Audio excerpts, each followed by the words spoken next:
السلام عليكم ورحمة الله وبركاته. بسم الله الرحمن الرحيم. الحمد لله رب العالمين والعاقبة للمتقين والصلاة والسلام على أشرف المخلوقين وعلى آله وصحبه أجمعين. أما بعد. ഏറ്റവും സർവാദരണീയരായ വേദിയിലിരിക്കുന്ന അബ്ദുൽ അസീസ് സഖാഫി വാളക്കുളം ഉസ്താദ്, അഭിവന്യരായ ആമുഖ പ്രഭാഷണം നടത്തിയ നമ്മുടെ മുദരിസ് ഉസ്താദ് കൂടിയായ CT അബ്ദുറഹ്മാൻ സഖാഫി പൂങ്കുടി ഉസ്താദ് അവറുകൾ, വേദിയിലിരിക്കുന്ന മുൻ മുദരിസ് കൂടിയായ നജീബ് സഖാഫി ഉസ്താദ് അവറുകളെ, നീട്ടിക്കൊണ്ടു പോകുന്നില്ല. വളരെ പെട്ടെന്ന് ഒന്ന് രണ്ട് ടോക്കുകൾ നടന്നതിൻ്റെ ശേഷം നമ്മൾ പരിപാടി പെട്ടെന്ന് അവസാനിപ്പിക്കുകയാണ്. അഭിവന്യരായ അബ്ദുൽ അസീസ് ഉസ്താദ് ആദ്യം സംസാരിക്കും. അതിനുശേഷം നമ്മുടെ രണ്ടത്താണി ഉസ്താദ് ഇവിടെ എത്തിയിട്ടുണ്ട്, നിസ്കരിക്കാൻ വേണ്ടി പോയതാണ്. ഉസ്താദും സംസാരിച്ചതിൻ്റെ ശേഷം, രണ്ട് ടോക്ക് കഴിഞ്ഞതിൻ്റെ ശേഷം ഇൻഷാ അല്ലാഹ് സദസ്സിൽ നിന്ന് നല്ല ചോദ്യങ്ങൾ ഉയർന്നാൽ നല്ലൊരു ഹരമുള്ള പരിപാടിയായി ഇത് മാറും എന്നാണ് മനസ്സിലാക്കുന്നത്. അതുകൊണ്ട് എല്ലാവരും നല്ല ചോദ്യങ്ങൾ ചോദിക്കാൻ തയ്യാറായിട്ട് വന്നതാണ് എന്ന് മനസ്സിലാകുന്നു. ഇൻഷാ അല്ലാഹ് അങ്ങനെ തന്നെ സമാപിക്കാൻ അല്ലാഹു തൗഫീഖ് നൽകുമാറാവട്ടെ. നമ്മൾ ഈ സംഘടിപ്പിച്ച ടേബിൾ ടോക്കിൽ ഇന്ന് അഭിവന്യരായ സാദി കൊട്ടുകര ഉസ്താദ് ഉണ്ടായിരുന്നു. ഉസ്താദിന് എത്താൻ പറ്റിയിട്ടില്ല. നമ്മൾ ഇന്ന് തെരഞ്ഞെടുത്ത വിഷയം രണ്ട് വിഷയങ്ങളാണ്. ഒന്ന് ഔലിയാക്കളും ഇൽഹാമും എന്നുള്ള വിഷയമാണ്. രണ്ടാമത്തേത് മതം, യുക്തി, ശാസ്ത്രം. ഈ രണ്ട് വിഷയങ്ങളാണ് ഇന്ന് ഇവിടെ സംസാരിക്കാൻ വേണ്ടി നമ്മൾ തിരഞ്ഞെടുത്തിട്ടുള്ളത്. അതുകൊണ്ട് സാന്ദർഭികമായി ഉസ്താദുമാർ അതുമായി ബന്ധപ്പെട്ട വിഷയങ്ങൾ ഓർമ്മപ്പെടുത്തും. അഭിവന്യരായ അബ്ദുൽ അസീസ് ഉസ്താദ്, നമുക്കറിയാം, കേരളത്തിലെ കള്ളത്തൊരീക്കത്തുകാരുടെ പേടി സ്വപ്നം എന്ന് തന്നെ നമുക്ക് വിശേഷിപ്പിക്കാവുന്ന അഭിവന്യരായ ഉസ്താദ് അവറുകൾ. ചില ആളുകൾ ഇവിടെ കവലകൾ തോറും വാറോലകളുമായി ഒരു പരിപാടിയും ഇല്ലാത്ത കുറച്ച് ആളുകൾ പ്രസംഗിക്കാൻ വേണ്ടി നടന്നപ്പോൾ ആരും മറുപടി പറയാൻ രംഗത്ത് വരാത്ത ഒരു സാഹചര്യം ഉണ്ടായപ്പോൾ, മറുപടി പറയാത്തതെന്ന് പറഞ്ഞാൽ അവരെ ഒതുക്കാൻ കഴിയാത്തോണ്ടൊന്നല്ല, അവര് അത്രക്കേ ഉള്ളൂ. മൂട്ടനെ കൊല്ലാൻ നമ്മൾ ഒലക്ക എടുക്കൂലല്ലോ എന്ന നിലക്ക് നമ്മുടെ അഭിവന്യരായ ഉസ്താദുമാർ ഇടപെടാതിരിക്കുകയും കുറച്ചെങ്കിലും അതിൽ വസ്വാസിൽ പെട്ടുപോകുന്ന ആളുകൾക്ക് ചില തിരുത്തലുകൾ കൊടുക്കാൻ വേണ്ടി അഭിവന്യരായ നേതൃത്വത്തിന്റെ സമ്മതത്തോടുകൂടെ ബഹുമാനപ്പെട്ട അബ്ദുൽ അസീസ് ഉസ്താദ് നടത്തിയ പോരാട്ടം നമുക്കറിയാം. ഉസ്താദിന്റെ ചാനലിലൂടെ പ്രഭാഷണം നടത്തി ആ വിഭാഗത്തിന്റെ എല്ലാ വിദണ്ഡവാദങ്ങളെയും പൊളിച്ചടക്കി കയ്യിൽ കൊടുത്ത അഭിവന്യരായ ഉസ്താദ് അവറുകൾ. ഉസ്താദ് അവറുകൾ ആ ഒരു വിഷയത്തിൽ മാത്രമൊന്നുമല്ല, വളരെ വലിയ എക്സ്പെർട്ടാണ്. ഉസ്താദിന്റെ പുസ്തകം ഞാൻ വായിച്ചു നോക്കി. ഈ വിഷയത്തിൽ സംസാരിക്കാൻ ഏറ്റവും കൂടുതൽ അർഹനായ വ്യക്തി നമ്മുടെ ക്യാമ്പസിൽ തന്നെ ഉണ്ട്. അതുകൊണ്ട് ഉസ്താദിനെ ഉപയോഗപ്പെടുത്താൻ നമുക്ക് കഴിയണം എന്ന് മാത്രമാണ് എനിക്ക് ഓർമ്മപ്പെടുത്താനുള്ളത്. ഉസ്താദിന്റെ ആ ഗ്രന്ഥമൊക്കെ വളരെ ഗഹനമായ ആഴത്തിലുള്ള, പ്രത്യേകിച്ച് ഹിസ്റ്ററിയോഗ്രഫിക്കലായി ചരിത്രപരമായ ചരിത്രപരതയുടെ കൃത്യതയുള്ള പുസ്തകമാണ് ഉസ്താദ് രചിച്ചുകൊണ്ടിരിക്കുന്നത്. പുറത്തിറങ്ങിയ പുസ്തകം, കുറച്ച് പുസ്തകങ്ങൾ അടുത്ത് പുറത്തിറങ്ങുമെന്ന് ഉസ്താദ് അറിയിച്ചിട്ടുണ്ട്.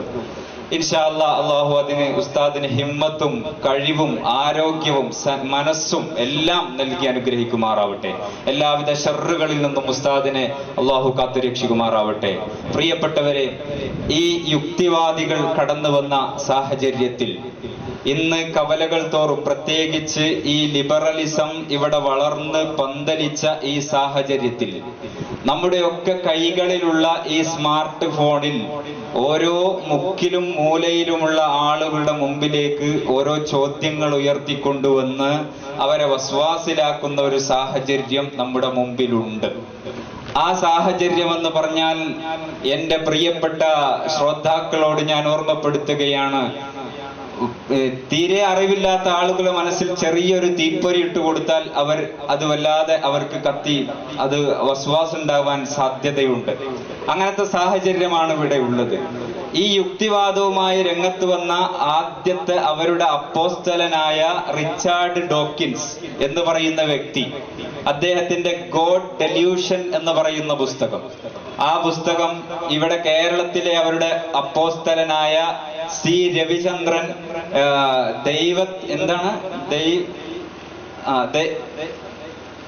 ശ്രീ രവിചന്ദ്രൻ അതിന് നാസ്തികനായ ദൈവം എന്ന രീതിയിൽ അത് മലയാളത്തിലേക്ക് പരിഭാഷപ്പെടുത്തിയിട്ടുണ്ട്.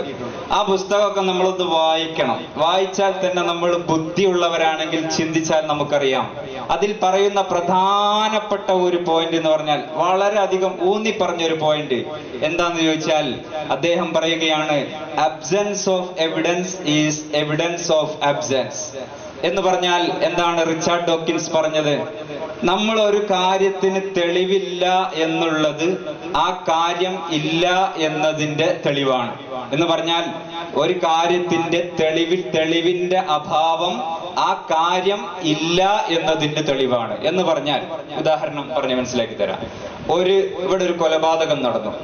ആ കൊലപാതകത്തിന് എവിടെ അന്വേഷിച്ചിട്ടും ഒരു തെളിവും കിട്ടുന്നില്ല, ആരാ കൊന്നതെന്നറിയുന്നില്ല എന്ന് കരുതി അങ്ങനെ ഒരു കൊലപാതകം നടന്നിട്ടില്ല എന്ന് നമുക്ക് പറയാൻ പറ്റുമോ? ഒരിക്കലും പറ്റൂല. അത്രയും വിദണ്ഡമായ ആശയമാണ് അദ്ദേഹം പറയുന്നത്.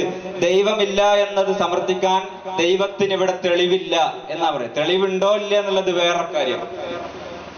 മഹാന്മാരായ കേരളീയ കവികളൊക്കെ പാടിയത് നമുക്കറിയാം. അനന്തമജ്ഞാതമവർണ്ണനീയം ഈ ലോകഗോളം തിരിയുന്ന മാർഗം, അവിടുങ്ങലങ്ങാണ്ടൊരിടത്തിരുന്ന് നോക്കുന്ന മർത്യൻ കഥയെന്ത് കണ്ടു.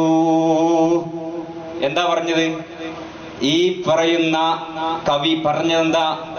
ഈ അനന്തമജ്ഞാതം അവർണ്ണനീയം ഈ ലോകം, ഈ തിരിയുന്ന ഭൂഗോളം, ആ ഭൂഗോളം എത്ര വിശാലമാണ്. ആ വിശാലമായ ഭൂഗോളത്തിന്റെ ഒരു മൂലക്കിരുന്ന് ഒരു വ്യക്തി പറയുകയാണ് ദൈവം ഇല്ല എന്ന്. ഇപ്പൊ ഒരു മരുഭൂമിയിൽ എത്ര മണൽത്തരികളുണ്ട്. ആ മണൽത്തരികളിൽപ്പെട്ട ഒരു മണൽത്തരി പറയാണ് ഈ പറയുന്ന മരുഭൂമി അത്ര വിശാലതയൊന്നുമില്ല എന്ന്. അതുപോലെയാണ് ഈ ഭൂമി ലോകത്തിന്റെ ഏതോ ഒരു മൂലക്കിരിലിരുന്ന് ഒരു സി രവിചന്ദ്രൻ പറയുകയാണ് ദൈവം ഇല്ല. എന്താ എത്ര വലിയ മൗഢ്യമാണ് ആ പറയുന്നത്. എന്റെ പ്രിയപ്പെട്ട സഹോദരന്മാരെ, പ്രിയപ്പെട്ട ശ്രോതാക്കളെ, എന്താണ് ആ പറയുന്നത്? എത്ര വലിയ മൗഢ്യമാണ് ആ പറയുന്നത്. പ്രിയപ്പെട്ടവരെ, നാം മനസ്സിലാക്കണം, ഈ ഭൂമിയുടെ തന്നെ മുഴുവനും കണ്ടിട്ടില്ലാത്ത വ്യക്തികളാ പറയുന്നത്. ഇന്ന് സഹാറ മരുഭൂമി, ആ മരുഭൂമി തന്നെ മനുഷ്യൻ താണ്ടിക്കടന്ന് കഴിഞ്ഞിട്ടില്ല. ബെർമുഡ ട്രയാങ്കിൾ നമുക്കറിയാം. ആ ബെർമുഡ ട്രയാങ്കിൾ കടലിലുള്ള ഒരു വസ്തുതയാണ്. അതിൽ കടന്നു ചെന്ന് അതിനെക്കുറിച്ച് ഗവേഷണം നടത്താനോ ആ പരിസരത്തേക്ക് പോകാൻ പോലും മനുഷ്യൻ പേടിക്കുന്ന സാഹചര്യമാണ് നിലവിലുള്ളത്. അങ്ങനെ എത്രയോ സീക്രട്ടുകൾ ഈ ലോകത്തുണ്ട്. ഭൂമിയുടെ തന്നെ മുഴുവൻ കണ്ടുപിടിച്ചിട്ടില്ല. ഗാലക്സിയിലുള്ള മുഴുവൻ ഗ്രഹങ്ങൾ കണ്ടുപിടിച്ചിട്ടില്ല. ആ ഗാലക്സികൾ ഉൾക്കൊള്ളുന്ന മിൽക്കി വേ, ആ മിൽക്കി വേ തന്നെ മുഴുവനായും മനുഷ്യന്റെ കണ്ടെത്താൻ ഈ ടെലസ്കോപ്പുകൾക്കൊന്നും സാധിക്കാത്ത അത്രയും നിസ്സഹായനായ മനുഷ്യനാണ് ഒരു മൂലയിലിരുന്ന് പറയുന്നത് ദൈവമില്ല. ഈ ലോകത്തെ മുഴുവനും നിയന്ത്രിച്ച് പരിപാലിക്കുന്ന ഓരോ മൺതരികളെയും ഓരോ പുല്ലുകളെയും ഇലകളെയും എല്ലാ സസ്യജരാചരങ്ങളെയും പക്ഷിമൃഗാദികളെയും എല്ലാത്തിനെയും നിയന്ത്രിക്കുന്ന ആ നിയന്താവായ രക്ഷിതാവിനെ കുറിച്ചാണ് ഒന്നും കണ്ടിട്ടില്ലാത്ത മനുഷ്യൻ പറഞ്ഞുകൊണ്ടിരിക്കുന്നത്. അതുകൊണ്ട് ഞാൻ നീട്ടുന്നില്ല. അഭിവന്ദരായ ഉസ്താദ് അവറുകൾ ഇവിടെയുണ്ട്. ഉസ്താദ് വിഷയബന്ധിതമായി സംസാരിക്കും. ബഹുമാനപ്പെട്ട ഫൈസൽ ഉസ്താദ് ഇൻഷാ അല്ലാഹ് നമ്മുടെ വേദിയിലേക്ക് അതിനുള്ളിൽ കടന്നു വരും. അപ്പോ ഇൻഷാ അല്ലാഹ് ബാക്കി നല്ല ചോദ്യങ്ങൾ നിങ്ങളെ സദസ്സിന്റെ ഭാഗത്ത് നിന്ന് ഉയർന്നാൽ ഇത് നല്ലൊരു രസകരമായ ചർച്ചയാക്കി നമുക്ക് മാറ്റാൻ കഴിയും എന്ന് മാത്രം ഓർമ്മപ്പെടുത്തി അഭിവന്യരായ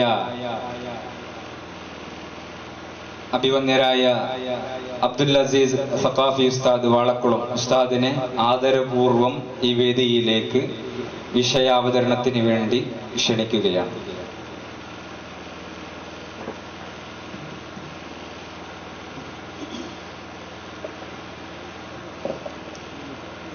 السلام عليكم ورحمة الله وبركاته. بسم الله الرحمن الرحيم. الحمد لله رب العالمين والعاقبة للمتقين ولا عدوان إلا على الظالمين. اللهم صل على سيدنا محمد وعلى آل سيدنا ومولانا محمد. വേദിയിലും സദസ്സിലുമുള്ള ബഹുമാനികളെ, രണ്ട് വിഷയമാണ് ഇന്ന് നമുക്ക് ചർച്ച ചെയ്യാനുള്ളത്.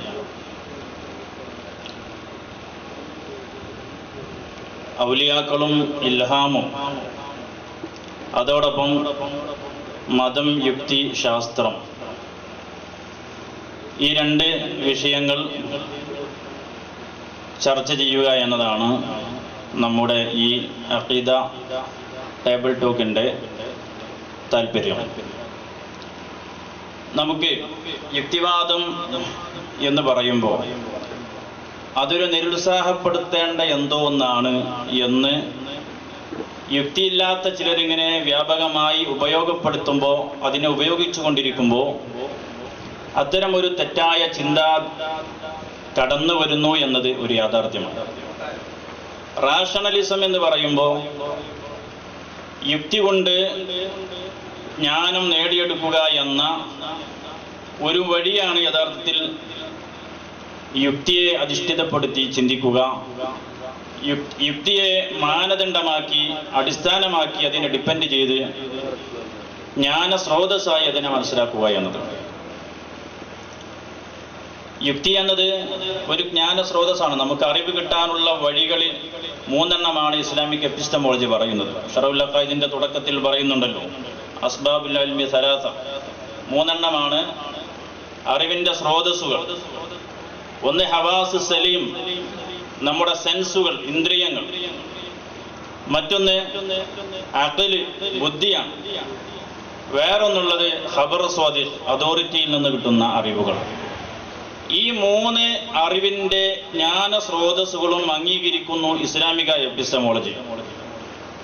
എന്നാൽ മറ്റു ഇതര പ്രത്യയശാസ്ത്രങ്ങളും ചിന്താധാരകളും വാദങ്ങളുമൊക്കെ ഇവിടെ രൂപപ്പെടുന്നത് ഈ എപ്പിസ്റ്റമോളജിയിൽ വന്ന അടിസ്ഥാനപരമായ പിഴവുകളാണ് എന്നത് ഒരു യാഥാർത്ഥ്യമാണ്. യുക്തിവാദികൾ പറഞ്ഞുകൊണ്ടിരിക്കുന്നത് എന്താണ്? ഏത് കാര്യവും അത് ഉണ്ട് എന്നോ ഇല്ല എന്നോ മനസ്സിലാക്കണമെങ്കിൽ യുക്തിയിലൂടെ തന്നെ കിട്ടണം എന്ന വാശിയാണ്. അത് ശരിയല്ല. ശാസ്ത്രമാത്രവാദികൾ എന്ന് പറഞ്ഞിട്ട് സയന്റിസം വാദിക്കുന്ന വേറെ ചില ആളുകളുണ്ട്. അവരുടെ വാദം ഏത് കാര്യവും ശാസ്ത്രീയമായി തെളിഞ്ഞെങ്കിലേ അംഗീകരിക്കൂ. അപ്പൊ അറിവിന്റെ മാർഗത്തെ ശാസ്ത്രീയ വഴി മാത്രമായി ചുരുക്കിയ ഒരു വിഭാഗം. വേറൊരു വിഭാഗം അത് യുക്തിയെ മാത്രമായി ചുരുക്കി. വേറൊരു വിഭാഗം അത് സെൻസിലൂടെ കിട്ടണം, കാണണം, തൊടണം, മണക്കണം, രുചിക്കണം, ഇങ്ങനെ ഉള്ളത് മാത്രമേ അംഗീകരിക്കൂ. അതാണ് ചില വിഡ്ഢികൾ പറയാറുള്ളത്, ദൈവമുണ്ടോ? ഇല്ല. എന്തുകൊണ്ട്? നമ്മൾ കാണുന്നില്ല. അപ്പൊ കാണണം, സെൻസിലൂടെ കിട്ടിയെങ്കിൽ മാത്രമേ അത് അംഗീകരിക്കൂ എന്ന് പറയുന്ന പഞ്ചേന്ദ്രിയ മാത്രവാദികൾ എന്ന് പറയുന്ന ഒരു ടീം അങ്ങനെയുമുണ്ട്. ഇവർക്കെല്ലാം അടിസ്ഥാനപരമായി വന്ന പിഴവ് എന്ന് പറയുന്നത് എപ്പിസ്റ്റമോളജിയിൽ വന്ന പിഴവുകളാണ്. ഈ പിഴവുകളെല്ലാം തിരുത്തിയിട്ടുള്ള ഒരു ആശയധാരയാണ് വിശുദ്ധമായ ദീനുൽ ഇസ്ലാമിൻ്റെ. അതുകൊണ്ട് കഴിഞ്ഞകാല ചരിത്രം പരിശോധിക്കുമ്പോൾ വിവിധങ്ങളായ ആശയക്കാരെ നമുക്ക് കാണാൻ കഴിയും. തീസം എന്ന് പറയുന്ന ഒരു ദൈവത്തിൽ വിശ്വസിക്കുന്ന വിശ്വാസധാരയുണ്ട്. എത്തിസം എന്ന് പറയുന്ന ദൈവമില്ല എന്ന് പറയുന്ന നിരീശ്വരവാദ പ്രസ്ഥാനങ്ങളുണ്ട്. അതുപോലെ അഗ്നോസ്റ്റിസിസം എന്ന് പറയുന്ന അജ്ഞേയവാദികൾ എന്ന് പറയുന്ന മറ്റൊരു വിഭാഗമുണ്ട്. ഈ കക്ഷികളിൽ നിന്ന് ഇത്തരം വാദങ്ങളൊക്കെ നമ്മൾ എടുത്ത് പരിശോധിക്കുമ്പോൾ ഏതിനാണ് യുക്തിയുടെ പിൻബലമുള്ളത്, ഏതിനാണ് ജ്ഞാനശാസ്ത്രത്തിൻ്റെ പിൻബലമുള്ളത് എന്ന വളരെ വസ്തുനിഷ്ഠാപരമായ ഒരു ചിന്തയിലൂടെ കടന്നു പോകുമ്പോൾ ദൈവത്തെ നിഷേധിക്കുന്ന ദൈവനിഷേധം, നിരീശ്വരവാദം അത് കേവലം അന്ധവിശ്വാസമാണ് എന്ന് നമുക്ക് വളരെ വ്യക്തമായി മനസ്സിലാക്കാൻ കഴിയും. പലപ്പോഴും ശാസ്ത്രത്തിൻ്റെ പേര് പറഞ്ഞ് നിരീശ്വരവാദികൾ കടന്നു വരികയും ദൈവമുണ്ട് എന്ന് വിശ്വസിക്കൽ അന്ധവിശ്വാസം മാത്രമാണ് എന്ന് ഇവിടെ പറയുകയും ചെയ്യുമ്പോൾ യഥാർത്ഥത്തിൽ വസ്തുനിഷ്ഠമായി നമ്മളൊന്ന് ചിന്തിക്കുമ്പോൾ ഏതാണ് അന്ധവിശ്വാസം എന്നത് നമുക്ക് ബോധ്യപ്പെടുകയാണ്. അന്ധവിശ്വാസം എന്ന് പറയുമ്പോൾ എന്താണ്? തെളിവില്ലാതെ വിശ്വസിക്കുന്നതിനെ കുറിച്ച് അന്ധവിശ്വാസം എന്ന് പറയാം. അന്ധമായി ഒരു കാര്യത്തെ വിശ്വസിക്കുമ്പോൾ അതിന് അന്ധവിശ്വാസം എന്ന് പറയും. എന്നാൽ ഈ പ്രപഞ്ചത്തിന് ഒരു സൃഷ്ടാവുണ്ട് എന്നത് യുക്തിയുള്ള ബുദ്ധിയുള്ള ഒരാൾക്കും നിഷേധിക്കാൻ കഴിയാത്ത വിധം യുക്തിഭദ്രമായ ദൈക്ഷണിക തെളിവുകൾ നിരത്തിക്കൊണ്ട് നമുക്ക് സ്ഥാപിക്കാൻ കഴിയും. ഏറ്റവും പ്രധാനമായി പലപ്പോഴും നാമൊക്കെ കേട്ടിട്ടുള്ള 3 ദൈക്ഷണിക തെളിവുകൾ പലപ്പോഴും നമ്മൾ യുക്തിവാദിയുടെ മുമ്പിൽ വെച്ചു കൊടുക്കുമ്പോൾ അതിനെ ഗണ്ണിക്കുവാനോ സ്പർശിക്കുവാനോ അവർക്ക് സാധിക്കാറില്ല. കണ്ടിൻജൻസി ആർഗ്യുമെന്റ്, കരാം cosmological argument, fine tune argument, ഇതെല്ലാം ദൈക്ഷണികമായ തെളിവുകളാണ്. ഈ ദൈക്ഷണികമായ തെളിവുകൾ നിരത്തി പ്രപഞ്ചത്തിനൊരു സൃഷ്ടാവുണ്ട് എന്ന് സമർത്ഥിക്കുമ്പോൾ നിരീശ്വരവാദം പറഞ്ഞുകൊണ്ടിരിക്കുന്ന ആളുകൾക്ക് പ്രപഞ്ചത്തിനൊരു സൃഷ്ടാവില്ല എന്ന് പറയാനുള്ള നിങ്ങളുടെ തെളിവെന്താണ്? ഉണ്ട് എന്ന് ഞങ്ങൾ വാദിക്കുമ്പോൾ ആ വാദത്തിന് ഞങ്ങൾക്ക് കൃത്യമായ ദൈക്ഷണികമായ തെളിവുകൾ 3 നിരത്തി ഞങ്ങൾക്ക് സമർത്ഥിക്കാൻ കഴിയും എന്ന് പറയുമ്പോൾ ഇല്ല എന്ന് പറയാനുള്ള നിങ്ങളുടെ തെളിവെന്താണ് എന്ന് ചോദിക്കുമ്പോൾ പലപ്പോഴും അതിന് തെളിവുണ്ടാകാറില്ല. ഇല്ലായ്മയ്ക്ക് എന്തിനാണ് തെളിവ് എന്ന തിരിച്ചുള്ള ഒരു ചോദ്യമാണ് പലപ്പോഴും അപ്പുറത്തുനിന്ന് ഉണ്ടാകാറുള്ളത്. വാസ്തവത്തിൽ അത് ഒരു നിസ്സഹായാവസ്ഥയിൽ നിന്നും വരുന്ന ഒരു മറുപടിയാണ്. ഇല്ലായ്മക്കല്ല നമ്മൾ തെളിവ് ചോദിക്കുന്നത്, ഇല്ല എന്ന അവരുടെ വാദത്തിന്റെ തെളിവെന്താണ് എന്നതാണ്. ആ വാദത്തിന്റെ തെളിവാണ് നമ്മൾ ചോദിക്കുന്നത്. ഒരു കാര്യം ഉണ്ട് എന്ന് വാദിക്കുമ്പോൾ അതിന് തെളിവ് പറയണം എന്നതുപോലെ ഇല്ല എന്ന് പറയാനും തെളിവ് വേണ്ടി വരും. പുളിക്കലങ്ങാടിയിൽ ഇതുവരെ ഒരു ബസ്സും പോയിട്ടില്ല എന്ന് ഒരാൾ നിഷേധിച്ച ഒരു വാദം പറയുമ്പോൾ എന്താണ് അതിന്റെ തെളിവ് എന്ന് നമ്മൾ സ്വാഭാവികമായും ചോദിക്കൂലേ? ഇല്ലായ്മയ്ക്ക് എന്തിനാണ് തെളിവ് എന്നൊരു മറുചോദ്യമാണുള്ളതെങ്കിൽ അത് അദ്ദേഹത്തിന്റെ നിസ്സഹായാവസ്ഥയിൽ നിന്ന് വരുന്നതാണ്. ഈ തരത്തിൽ നിസ്സഹായാവസ്ഥയിലാണ് യഥാർത്ഥത്തിൽ നിരീശ്വരവാദികൾ ഉള്ളത്. നേരത്തെ പറഞ്ഞതുപോലെ ഈ ഒരു ചോദ്യത്തിനെ നേരിടാൻ കഴിയാതെയാണ് അവസാനം കേരളത്തിലെ ഏറ്റവും വലിയ നാസ്തികതയുടെ അതുപോലെ അജ്ഞേയവാദത്തിൻ്റെയൊക്കെ പ്രചാരകനായ സി രവിചന്ദ്രൻ അടക്കമുള്ള ആളുകൾ അവരേറ്റവും വലിയ തെളിവായി കൊണ്ടുവന്നത് absence of evidence is evidence of absence എന്ന് പറയുന്ന ഏറ്റവും വലിയ പമ്പര വിഡിത്തമാണ്. ഒരു കാര്യം ഉണ്ട് എന്നതിന് തെളിവ് കിട്ടിയില്ല എന്നത് അത് ഇല്ല എന്നതിന്റെ തെളിവാണ് എന്ന് പറയുന്നത് എത്ര വലിയ വിഡിത്തമാണ്. നമ്മുടെ ഇന്ത്യ ISROയുടെ നേതൃത്വത്തിൽ ചന്ദ്രനിലേക്ക് ചന്ദ്രയാൻ അയക്കുകയുണ്ടായി. ചന്ദ്രയാൻ അവിടെ ചന്ദ്രനിൽ ഇറങ്ങി പഠനം നടത്തിയ ശേഷമാണ് ചന്ദ്രനിൽ സൾഫറിന്റെ വലിയ ഭീമമായ ശേഖരമുണ്ട് എന്ന് കണ്ടെത്തുന്നത്. അതുവരെ അങ്ങനെ ഒരു സാധനമുണ്ട് എന്നതിന്റെ തെളിവില്ലായിരുന്നു. അപ്പോൾ തെളിവ് കിട്ടാത്തതൊക്കെ ഇല്ല എന്ന് പറയുകയാണെങ്കിൽ ആ ഒരു വസ്തുത ഇല്ല എന്ന് പറയേണ്ടി വരും. ശാസ്ത്രത്തിനെ തന്നെ പൂർണ്ണമായും അവർക്ക് നിഷേധിക്കേണ്ടി വരും. സയൻസ് എന്ന് പറയുമ്പോൾ എന്താണ് സയൻസ്? സയൻസ് എന്ന് പറയുന്നത് the systematical study of the nature and behaviour of the physical world എന്നുള്ളതാണ് ശാസ്ത്രത്തിന്റെ നിർവചനം. ഈ പ്രപഞ്ചത്തെക്കുറിച്ചുള്ള വളരെ കൃത്യമായ പ്രപഞ്ചത്തിന്റെ സ്വഭാവം, അതിൻ്റെ രീതികൾ, ഇവ കൃത്യമായി പഠിക്കുന്നതിനാണ് സയൻസ് എന്ന് പറയുന്നത്. അപ്പൊ ഇന്ന് തെളിവ് കിട്ടാത്ത പലതും നാളെ സയൻസിന് തെളിവ് കിട്ടുന്നുണ്ട്. നാളെ കിട്ടാത്ത പലതും വർഷങ്ങൾക്ക് ശേഷം തെളിവ് കിട്ടുന്നുണ്ട്. കഴിഞ്ഞ കാലങ്ങളിലൊന്നും കിട്ടാത്തത് ഇപ്പോൾ ശാസ്ത്രത്തിന്റെ കയ്യിൽ തെളിവുകൾ പറയാനുണ്ട്. അപ്പൊ തെളിവുകൾ നിലവിൽ ഇല്ലാത്തതൊന്നും ഇല്ല എന്ന അടച്ച മറുപടി പറയുകയാണെങ്കിൽ ഇവിടെ സയൻസിന് പ്രസക്തിയില്ലല്ലോ. അപ്പൊ ഞാൻ പറഞ്ഞു വന്നത് ഈ ഒരു മഹായാഥാർത്ഥ്യം, പ്രപഞ്ചത്തിന്റെ സൃഷ്ടിപ്പിന്റെ പിന്നിൽ സർവശക്തനും അതുപോലെ പരിപൂർണനുമായ ഒരു സംവിധായകനുണ്ട് എന്ന വളരെ കൃത്യമായ ധിഷണയുടെ തീരുമാനത്തെ നിഷേധിക്കുന്ന ഈ തരത്തിലുള്ള നിരീശ്വരവാദികൾ പറഞ്ഞു വെക്കുന്നത് ഏറ്റവും വലിയ അബദ്ധങ്ങളാണ്. പലപ്പോഴും വിശുദ്ധമായ ദീനുൽ ഇസ്ലാം പറയുന്ന പല യാഥാർത്ഥ്യങ്ങളും ചിലർ കണ്ടിട്ടില്ല, ചിലരുടെ അനുഭവത്തിൽ ഇല്ല എന്നതുകൊണ്ട് മാത്രം അതിനെ നിഷേധിച്ച് കളയുകയാണ്. അവിടെയാണ് നമ്മുടെ അഖലും വഹമും തമ്മിലുള്ള ആ ഒരു ഫർക്ക്, ആ ഒരു ഡിഫറൻസ് നമുക്ക് കൃത്യമായി മനസ്സിലാക്കാൻ കഴിയും.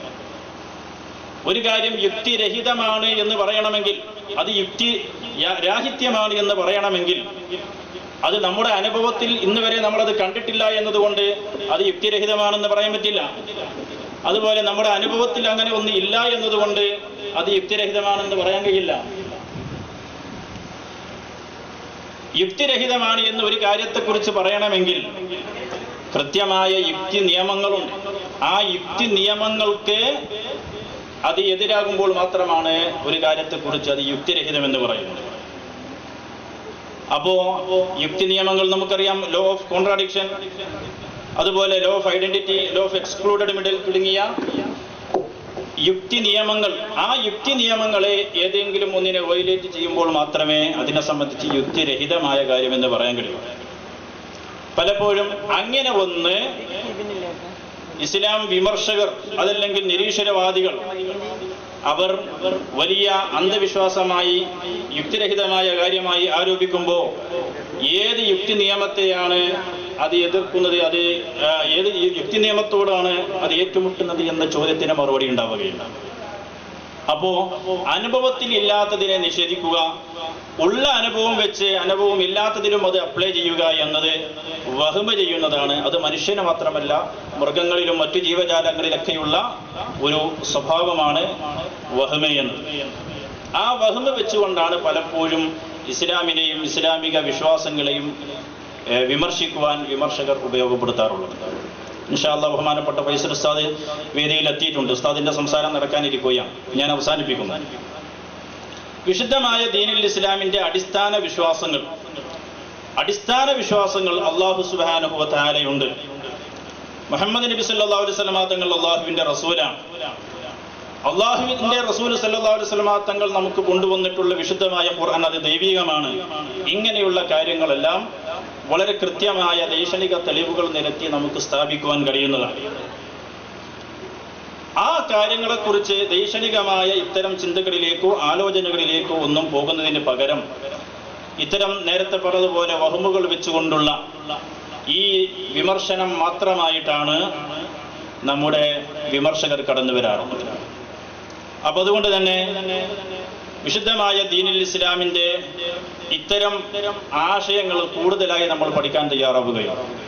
പ്രത്യേകിച്ച് പുതിയ കാലത്ത് ഇസ്ലാം വിമർശകർ അത് അവരുടെ ജീവിതത്തിന്റെ ഒരു പ്രധാന ലക്ഷ്യമായി മാറ്റിയെടുക്കുകയും ചെയ്യുമ്പോൾ അതിനെ കൃത്യമായി നേരിടുകയും അതിനെക്കുറിച്ച് മനസ്സിലാക്കുകയും അള്ളാഹുവിന്റെ മതം എന്നത് എക്കാലത്തും പ്രസക്തമാണ് എന്നതും ഈ പ്രപഞ്ചത്തിന്റെ സംവിധായകനായ അള്ളാഹുവിന്റെ മതം അത് എല്ലാ കാലത്തും വളരെ കൃത്യമായി നിലനിൽക്കുന്നതും എല്ലാ ന്യൂനതകളിൽ നിന്നും മുക്തമായതുമാകുന്നു എന്ന ഒരു പരമ യാഥാർത്ഥ്യം നമുക്ക് സമൂഹത്തിന് മുമ്പിൽ പറഞ്ഞു കൊടുക്കേണ്ടതുണ്ട്. ഇങ്ങനെ വരുമ്പോൾ വിശുദ്ധമായ ദീനുൽ ഇസ്ലാമിനെ പലപ്പോഴും തെറ്റിദ്ധരിപ്പിക്കുവാനുമൊക്കെ പലരും ഇസ്ലാമിനകത്തുള്ളവരും ഇസ്ലാമിന് പുറത്തുള്ളവരും ശ്രമിക്കാറുണ്ട്. അതിന്റെ മാർഗങ്ങൾ പലപ്പോഴും നമുക്ക് കാണാറുണ്ട്. ഇസ്ലാമിനകത്തുള്ളവർ തന്നെയും ചിലപ്പോൾ ചില അതിവാദങ്ങൾ കൊണ്ടുവരാറുണ്ട്. നമ്മുടെ മതം എന്ന് പറയുന്നത് ഒരു മധ്യമ നിലപാട് സ്വീകരിക്കുന്നതാണ്. ആ മധ്യമ നിലപാട് തന്നെയാണ് നമ്മൾ സ്വീകരിക്കേണ്ടത്. നമുക്ക് വികാരം, മതത്തോടുള്ള വികാരം വർദ്ധിച്ചു എന്ന പേരിൽ ഇസ്ലാം പറഞ്ഞതിലപ്പുറം കയറി പറയാൻ നമുക്ക് ന്യായമില്ല, നമുക്ക് അതിന് അർഹതയില്ല, അധികാരമില്ല. ഇസ്ലാമിക പ്രമാണങ്ങൾ പറഞ്ഞു വെച്ച ഒന്ന് നമുക്ക് ഉൾക്കൊള്ളാൻ ചെറിയൊരു പ്രയാസമുണ്ട് എന്നതുകൊണ്ട് അതിനെ വെട്ടിമാറ്റാനും കഴിയില്ല. അത് ജൂത ക്രിസ്തീയ പുരോഹിതന്മാരുടെയും പാതിരിമാരുടെയൊക്കെ ഒരു സ്വഭാവമായി പരിശുദ്ധ ഖുർആൻ പറഞ്ഞതാണ്. അത് വിശുദ്ധമായ ദീനുൽ ഇസ്ലാമിൽ അത് പറ്റില്ല. ഇസ്ലാം എങ്ങനെയാണോ പഠിപ്പിച്ചത് അങ്ങനെ തന്നെയാണ് അത് വിശ്വസിക്കേണ്ടത്.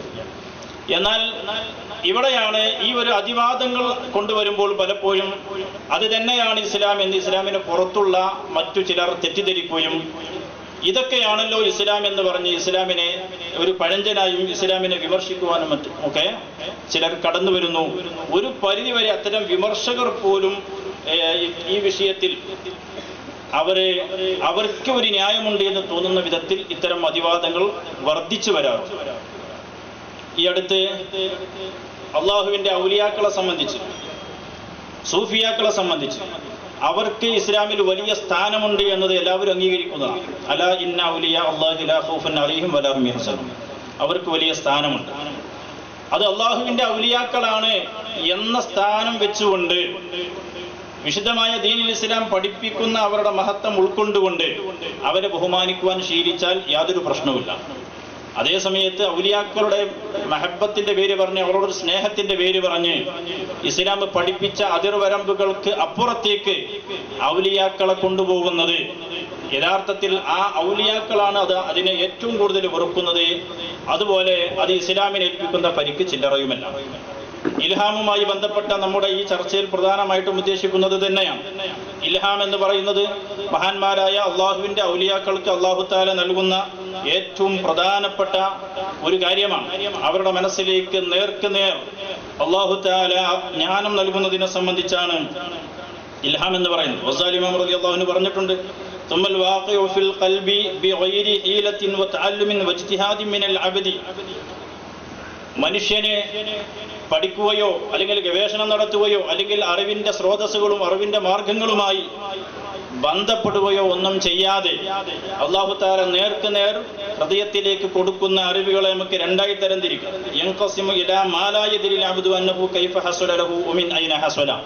എവിടെ നിന്നാണ് ആരാണിത് തരുന്നത് എന്ന് അത് ലഭിക്കുന്ന ആൾക്ക് അറിയാത്ത ഒരു വിഭാഗമുണ്ട്.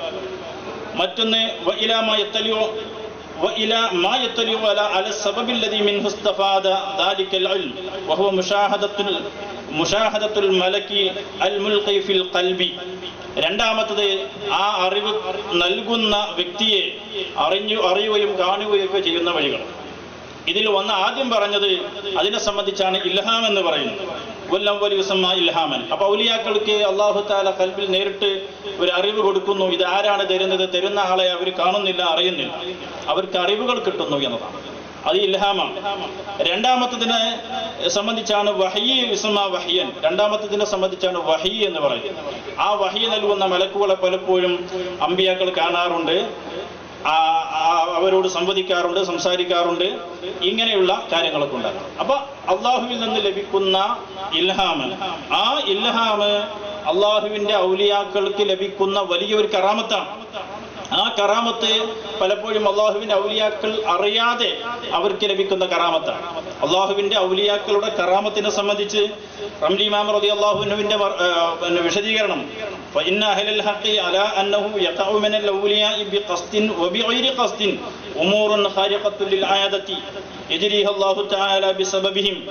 ഔലിയാക്കളിൽ നിന്ന് അല്ലാഹു തആല അമാനുഷിക സംഭവങ്ങൾ അവരുടെ ഇഖ്തിയാർ, അവരുടെ ഉദ്ദേശപ്രകാരം അവർ ആഗ്രഹിക്കുമ്പോഴും അതുപോലെ അവർക്ക് പ്രത്യേകിച്ച് അതിൽ റൂളില്ലാതെ അവരിൽ നിന്ന് അല്ലാഹു തആല അത്തരം കറാമത്തുകൾ ഇങ്ങനെ രണ്ട് രൂപത്തിലും പ്രകടിപ്പിക്കാറുണ്ട്. അങ്ങനെ ഈ തരത്തിലുള്ള ഒരു കറാമത്താണ് ഔലിയാക്കൾക്ക് ഇൽഹാം ഉണ്ടാവുക എന്ന് പറഞ്ഞത്. ആ ഇൽഹാം ഉണ്ടാകുന്നത് പലപ്പോഴും ആ ഇൽഹാമിനെ ഉപയോഗപ്പെടുത്തി കള്ളത്വരീഖത്തുകാർ ചില അതിവാദങ്ങൾ പ്രചരിപ്പിക്കാൻ ശ്രമിക്കാറുണ്ട്. എന്താണത്?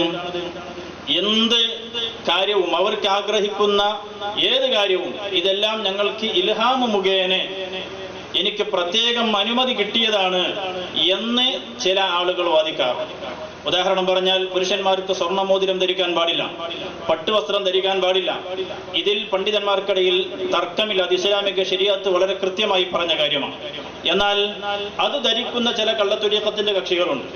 അവരുടെ ന്യായം എന്താണ്? അല്ലാഹു തആല എനിക്കത് ഡയറക്റ്റ് സമ്മതം നൽകിയിരിക്കുന്നു എന്നാണ്.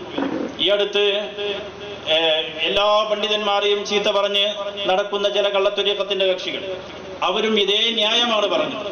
സ്വർണ്ണമോതിരം ധരിക്കാൻ നേരിട്ട് അല്ലാഹു തആല സമ്മതം ഇൽഹാമിലൂടെ കൊടുത്തതാണെങ്കിലോ എന്നാണ് അവരുടെ ചോദ്യം. എന്നാൽ അതിന് ഇസ്ലാമിൽ യാതൊരു പ്രസക്തിയില്ല. വളരെ കൃത്യമായിട്ട് ഇമാമുകൾ പറഞ്ഞിട്ടുണ്ട്, അള്ളാഹുവിന്റെ ഔലിയാക്കൾക്ക് ലഭിക്കുന്ന ഇൽഹാം എന്നത് ഒരു യാഥാർത്ഥ്യമാണെങ്കിലും അത് ഇസ്ലാമിക ശരീഅത്ത് അംഗീകരിക്കുന്ന ഒരു ഹുജ്ജത്ത് അല്ല. ആ ഇൽഹാമ് അത് വാലിഡ് ആകണമെങ്കിൽ ഇസ്ലാമിക ശരീഅത്തിന് വിരുദ്ധമല്ലാതിരിക്കണം.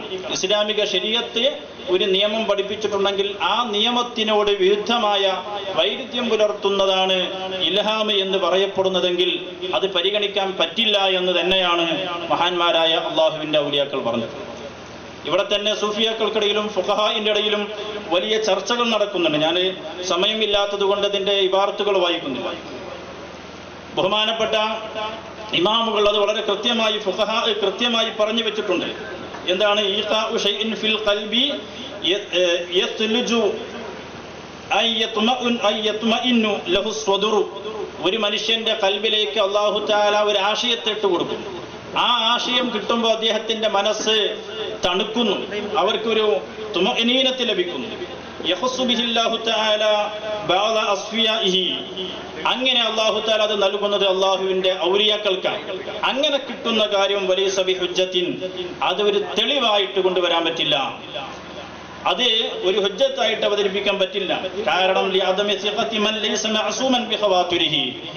അല്ലാഹു തആല ഇസ്മത്ത് നൽകിയിട്ടുള്ളത് അല്ലാഹുവിന്റെ അമ്പിയാക്കൾക്കാണ്. ആ അമ്പിയാക്കളിൽ നിന്ന് യാതൊരു തെറ്റിനും ഒരു സാധ്യതയുമില്ല. അല്ലാഹു തആല ആ നിലയ്ക്ക് ഇസ്മത്ത് കൊടുത്തവരാണ്. എന്നാൽ അള്ളാഹുവിന്റെ ഔലിയാക്കൾ മഅസൂമീങ്ങളല്ല, അവര് മഹ്ഫൂദീങ്ങളാണ്. മഹ്ഫൂദീങ്ങൾ എന്ന് പറഞ്ഞാൽ അല്ലാഹു തആല അവർക്ക് പ്രത്യേകം സംരക്ഷണം കൊടുക്കും. പക്ഷേ തെറ്റ് സംഭവിക്കാനുള്ള ഒരു ഇംകാൻ, ഒരു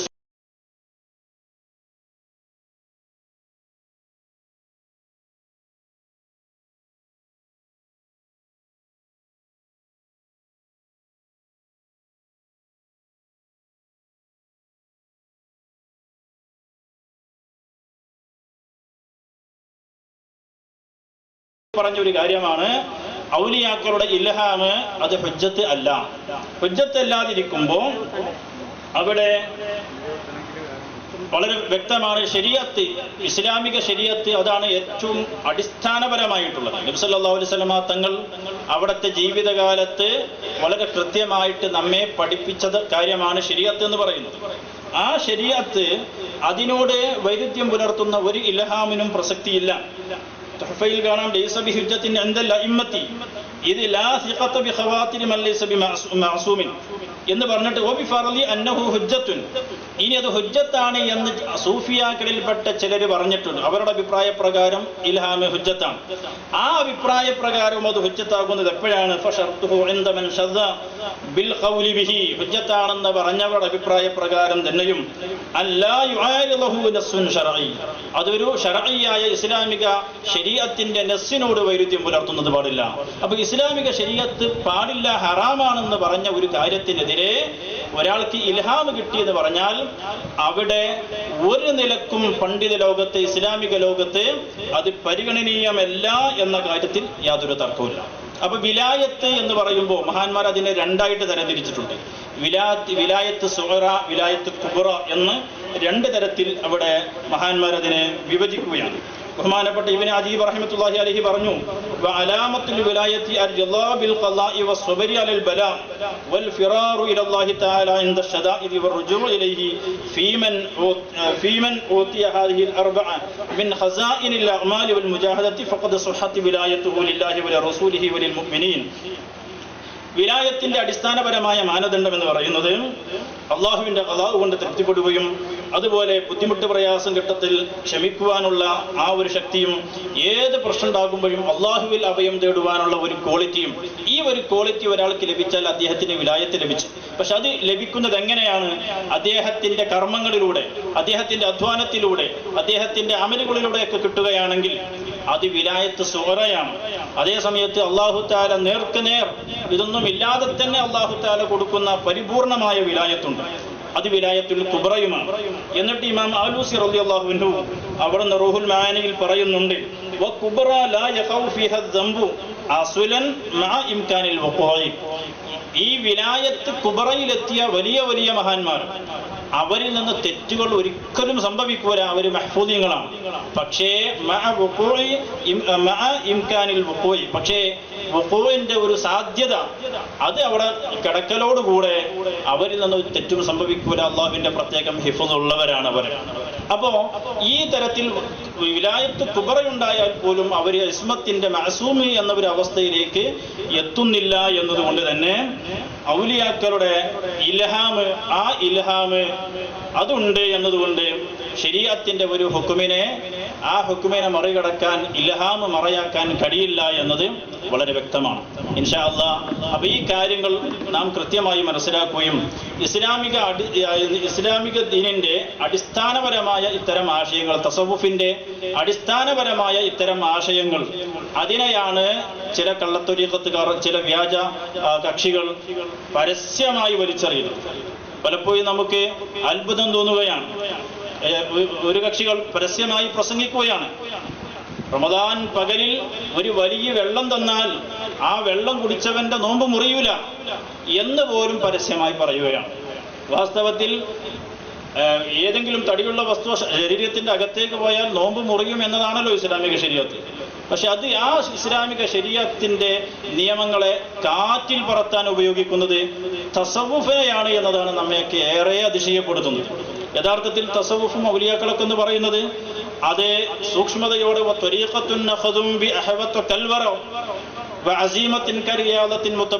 ബഹുമാനപ്പെട്ട സൈനുദ്ദീൻ മഖ്ദൂം തങ്ങൾ പറഞ്ഞല്ലോ, ശരീഅത്തുൽ ഇസ്ലാമിനെ സൂക്ഷ്മതയോടുകൂടെ കൈകാര്യം ചെയ്യുമ്പോഴാണ് അത് തസവുഫാകുന്നത്, ത്വരീഖത്താകുന്നത്.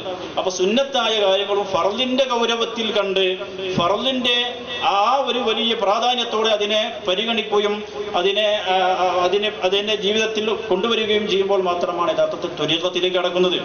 എന്നാൽ ഈ ത്വരീഖത്ത്വാദികളോ ഉള്ള ഫർളും സുന്നത്തും ജീവിതത്തിൽ നിന്നും കൈയൊഴിയുകയും എല്ലാ ഹറാമുകളും ജീവിതത്തിൽ ചെയ്യുകയും ചെയ്യുമ്പോൾ മാത്രമേ ത്വരീഖത്തിൽ കടക്കുന്നവരാകൂ എന്ന തരത്തിലുള്ള വ്യാജവാദികൾ നമ്മുടെ മുമ്പിലുണ്ട്. എന്നാൽ അത്തരം വ്യാജവാദികളിലും അത്തരം വ്യാജ ജൽപ്പനങ്ങളിലും നമ്മൾ വിട്ടുപോകരുത്. വിശുദ്ധമായ ദീനുൽ ഇസ്ലാമിന്റെ ഓരോ കാര്യവും വളരെ കൃത്യമായി ഇസ്ലാമിക പ്രമാണങ്ങൾ നമ്മുടെ മുമ്പിൽ വളരെ കൃത്യമായി സമർത്ഥിക്കുന്നുണ്ട്. അത്തരം പ്രാമാണികമായ വിശദീകരണങ്ങളിൽ നിന്ന് നാം അത് ഉൾക്കൊള്ളണം, പണ്ഡിതന്മാരുടെ വിശദീകരണങ്ങളിൽ നിന്ന് നാം അത് പഠിക്കണം എന്ന് മാത്രം ഈ സമയത്ത് ഓർമ്മപ്പെടുത്തി വാക്കുകൾ ചുരുക്കുകയാണ്. അസ്സലാമു അലൈക്കും വറഹ്മത്തുള്ളാഹി വബറകാതുഹു. ബഹുമാനപ്പെട്ട ഫൈസൽ ഉസ്താദ് സംസാരിക്കും.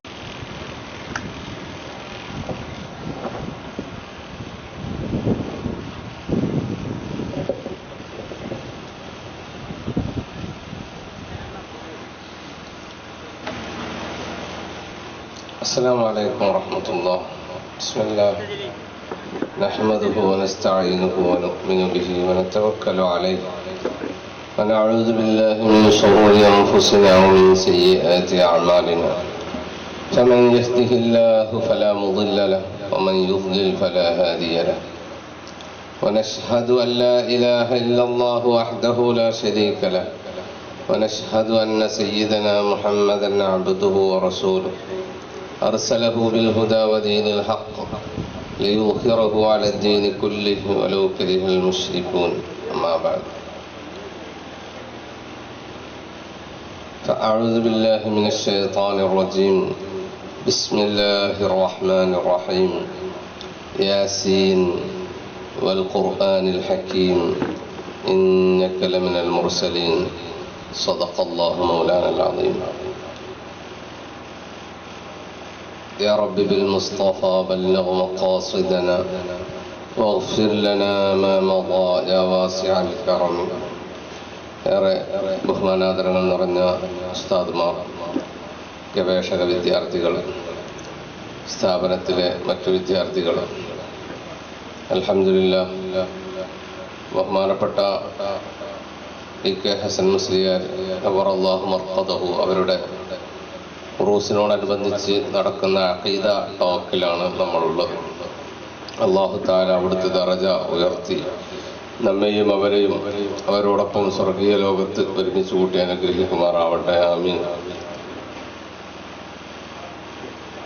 പറയപ്പെട്ട സഹോദരന്മാരെ, ഇവിടെ വലിയ ഘനമുള്ള ചർച്ചകളാണ്, വിഷയങ്ങളാണ്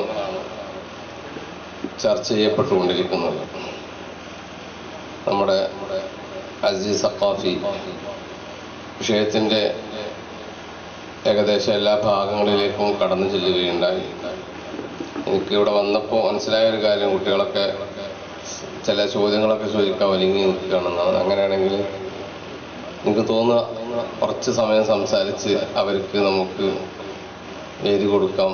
എനിക്കാണെങ്കിൽ പെട്ടെന്ന് പോകേണ്ടതുണ്ട്, അതുകൊണ്ട് അങ്ങനെ മുന്നോട്ട് പോകലായിരിക്കും നല്ലതെന്നാണ് ഞാൻ മനസ്സിലാക്കുന്നത്. മതം, യുക്തി, ശാസ്ത്രം, അതുപോലെ ഔലിയാക്കളും ഇൽഹാമും, ഇങ്ങനെയുള്ള വിഷയങ്ങളാണ് ഇവിടെ ചർച്ച എന്ന് ഇവിടെ വന്നപ്പോൾ എനിക്ക് മനസ്സിലാക്കാൻ സാധിച്ചു. അതിൽ ശാസ്ത്രത്തെക്കുറിച്ചും യുക്തിയെക്കുറിച്ചും ഔലിയാക്കളെക്കുറിച്ചും ഇൽഹാമിനെ കുറിച്ചൊക്കെ പാളക്കുളം അസീസ് സഖാഫി ഉസ്താദ് ചില കാര്യങ്ങളൊക്കെ വിശദീകരിച്ച് പറയുകയുണ്ടായി. മതം എന്ന വിഷയവുമായി ബന്ധപ്പെട്ട ഏതാനും ചില പോയിന്റുകൾ മാത്രം പറഞ്ഞ് ഞാൻ അവസാനിപ്പിക്കാം.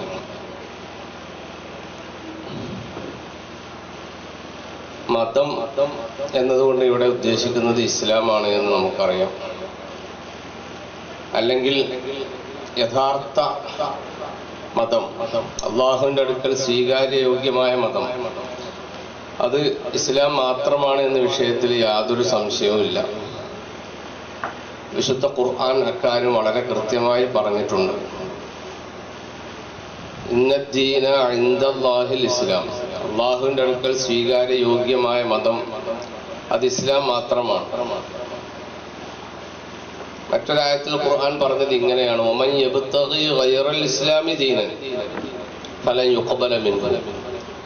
ആരെങ്കിലും ദീൻ ഇസ്ലാം അല്ലാത്തതിനെ മതമായി തേടി പോവുകയാണെങ്കിൽ ഫലൻ യുഖ്ബല മിൻഹു, അത് അവനിൽ നിന്ന് സ്വീകരിക്കാൻ പോകുന്നില്ല. വഹുവ ഫിൽ ആഖിറതി മിനൽ ഖാസിരീൻ, അവൻ ആഖിറത്തിൽ പരാജിതരിൽ പെട്ടുപോകുന്നതാണ്. ഇങ്ങനെയുള്ള വ്യക്തമായ ആയത്തുകളൊക്കെ ഉണ്ടായിട്ടും ഇസ്ലാമിന്റെ ലേബലിൽ നിന്നുകൊണ്ട് തന്നെ സർവമത സത്യവാദം പ്രസംഗിക്കുന്ന ആളുകളെ നമുക്ക് കാണാൻ സാധിക്കും. എല്ലാ മതങ്ങളും സത്യമാണ്, എല്ലാവരും സ്വർഗത്തിലേക്കാണ് എന്നൊക്കെയാണ് ആ വാദക്കാർ പറയുന്നത്. ഇന്ത്യ രാജ്യത്ത് ഏത് വാദവും ആർക്കും പറയാനുള്ള അവകാശമുണ്ട്. പക്ഷേ ഖുർആനും ഇസ്ലാമും മുഹമ്മദ് നബിയും അതാണ് പഠിപ്പിച്ചത് എന്ന് പറയാൻ പറ്റുകയില്ല. അക്കാര്യം വളരെ വ്യക്തമാണ്. അപ്പോ നമ്മുടെ മുമ്പിൽ ഒരു ബാധ്യത വന്നു. ഇസ്ലാം മാത്രമാണ് സത്യം എന്നുണ്ടെങ്കിൽ, ശരി എന്നുണ്ടെങ്കിൽ, അതിന് നിങ്ങളുടെ തെളിവ് എന്താകുന്നു എന്ന്. ഇസ്ലാം എന്ന് പറയുമ്പോൾ നബി സല്ലല്ലാഹു അലൈഹി വസല്ലമ തങ്ങളുടെ കാലം മുതലുണ്ടായ ഒന്നാണ് എന്ന് നമ്മൾ മനസ്സിലാക്കരുത്. മറിച്ച് ലോകോൽപത്തി, മനുഷ്യോൽപത്തി മുതൽ ലോകത്ത് നിലനിൽക്കുന്ന മതം തന്നെയാണ് ഇസ്ലാം. ഇതേ ഇസ്ലാം തന്നെയാണ് ഈസാ പ്രവാചകൻ ലോകത്ത് പ്രചരിപ്പിച്ചത്. അതുതന്നെയാണ് മൂസാ നബിയും പ്രചരിപ്പിച്ചത്. അതുതന്നെയാണ് ഇബ്രാഹിം നബിയും നൂഹ് നബിയും ആദം നബിയും പ്രചരിപ്പിച്ചത്. അപ്പൊ ആ വിശാല അർത്ഥത്തിലുള്ള ഇസ്ലാം ആണ് നമ്മൾ സംസാരിച്ചു കൊണ്ടിരിക്കുന്നത്. അതുകൊണ്ട് ഇബ്രാഹിം നബിയുടെ ദഅവത്ത് സ്വീകരിച്ചുകൊണ്ട് അവരോടൊപ്പം ചേർന്നവർ, മൂസാ നബിയുടെ ദഅവത്ത് സ്വീകരിച്ചുകൊണ്ട് അവരോടൊപ്പം ചേർന്നവർ, ഈസാ നബിയുടെ മറ്റു പ്രവാചകന്മാരുടെ ദഅവത്തിൽ ആകൃഷ്ടരായി അവരോടൊപ്പം ചേർന്നവരൊക്കെ ഈ ഇസ്ലാം എന്ന് പറയുന്ന വിശാലമായ ഈ കുടക്കീഴിൽ വരുന്നവർ തന്നെയാണ്. ഇനി നമുക്ക് മുഹമ്മദ് നബി സല്ലല്ലാഹു അലൈഹി വസല്ലമ തങ്ങൾ അവസാനത്തെ പ്രവാചകരായി ലോകത്ത് വരികയും ഇനി എല്ലാവരും മുഹമ്മദ് നബിയെ വിശ്വസിക്കണമെന്നും ഇതുവരെയുള്ള മറ്റു നിയമങ്ങളെല്ലാം, നിയമപുസ്തകങ്ങളെല്ലാം ദുർബലമായിട്ടുണ്ടെന്നും പ്രഖ്യാപിക്കുന്നതോടുകൂടെ എല്ലാവരും മുഹമ്മദ് നബി സല്ലല്ലാഹു അലൈഹി വസല്ലമ തങ്ങളെ വിശ്വസിക്കുവാൻ നിർബന്ധിതരായി. അവരെല്ലാം വിശ്വസിക്കേണ്ടതാണ്. ഇനിയും ആരെങ്കിലും ഇബ്രാഹിം നബിയുടെയോ അല്ലെങ്കിൽ മൂസാ നബിയുടെയോ ഈസാ നബിയുടെയോ ആ കിതാബിൽ മാത്രം വിശ്വസിച്ചാൽ മതി, മുഹമ്മദ് നബിയുടെ ഗ്രന്ഥത്തിൽ വിശ്വസിക്കേണ്ടതില്ല എന്ന് പറഞ്ഞുകൊണ്ട് എന്നാൽ തന്നെയും മോക്ഷം ലഭിക്കുമെന്ന് പറഞ്ഞാൽ അത് നമുക്ക് സ്വീകരിക്കാൻ പറ്റുകയില്ല എന്നാണ് ഞാൻ പറഞ്ഞുകൊണ്ടുവരുന്നത്. മുഹമ്മദ് നബി സല്ലല്ലാഹു അലൈഹി വസല്ലം തങ്ങൾ പറയുന്നത് അതാണ് ഇസ്ലാം, അതാണ് ശരി, അതാണ് ദൈവികമായ മതം എന്നതിന്റെ തെളിവെന്താണ് എന്ന ചോദ്യം വീണ്ടും ബാക്കിയാണ്.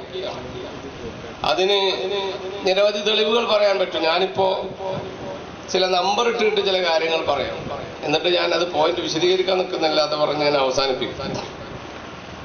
എല്ലാവർക്കും മനസ്സിലാക്കാവുന്ന ചില കോമൺ എവിഡൻസുകളാണ് പറയുന്നത്. നമുക്കറിയാം, നമ്മൾ ഒരാൾ പറയുന്നത് സത്യമാണെന്ന് എങ്ങനെയാണ് വിശ്വസിക്കുന്നത്?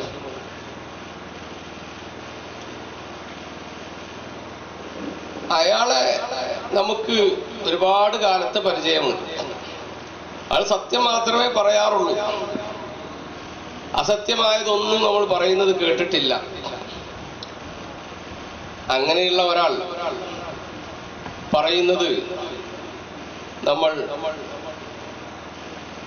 വിശ്വാസത്തിലെടുക്കുന്നു. അത് വിശ്വാസത്തിലെടുക്കാതെ നമ്മൾ മുന്നോട്ട് പോവുകയാണെങ്കിൽ ഈ ലോകത്ത് നമുക്ക് ജീവിക്കാൻ തന്നെ സാധിക്കുകയില്ല. കാരണം ഈ ലോകത്ത് നമ്മളെ കാര്യങ്ങളൊക്കെ ചെയ്യുന്നത് പ്രധാനമായും ഈ വിശ്വാസത്തിന്റെ അടിസ്ഥാനത്തിലാണ്, പരസ്പര വിശ്വാസത്തിന്റെ അടിസ്ഥാനത്തിലാണ്.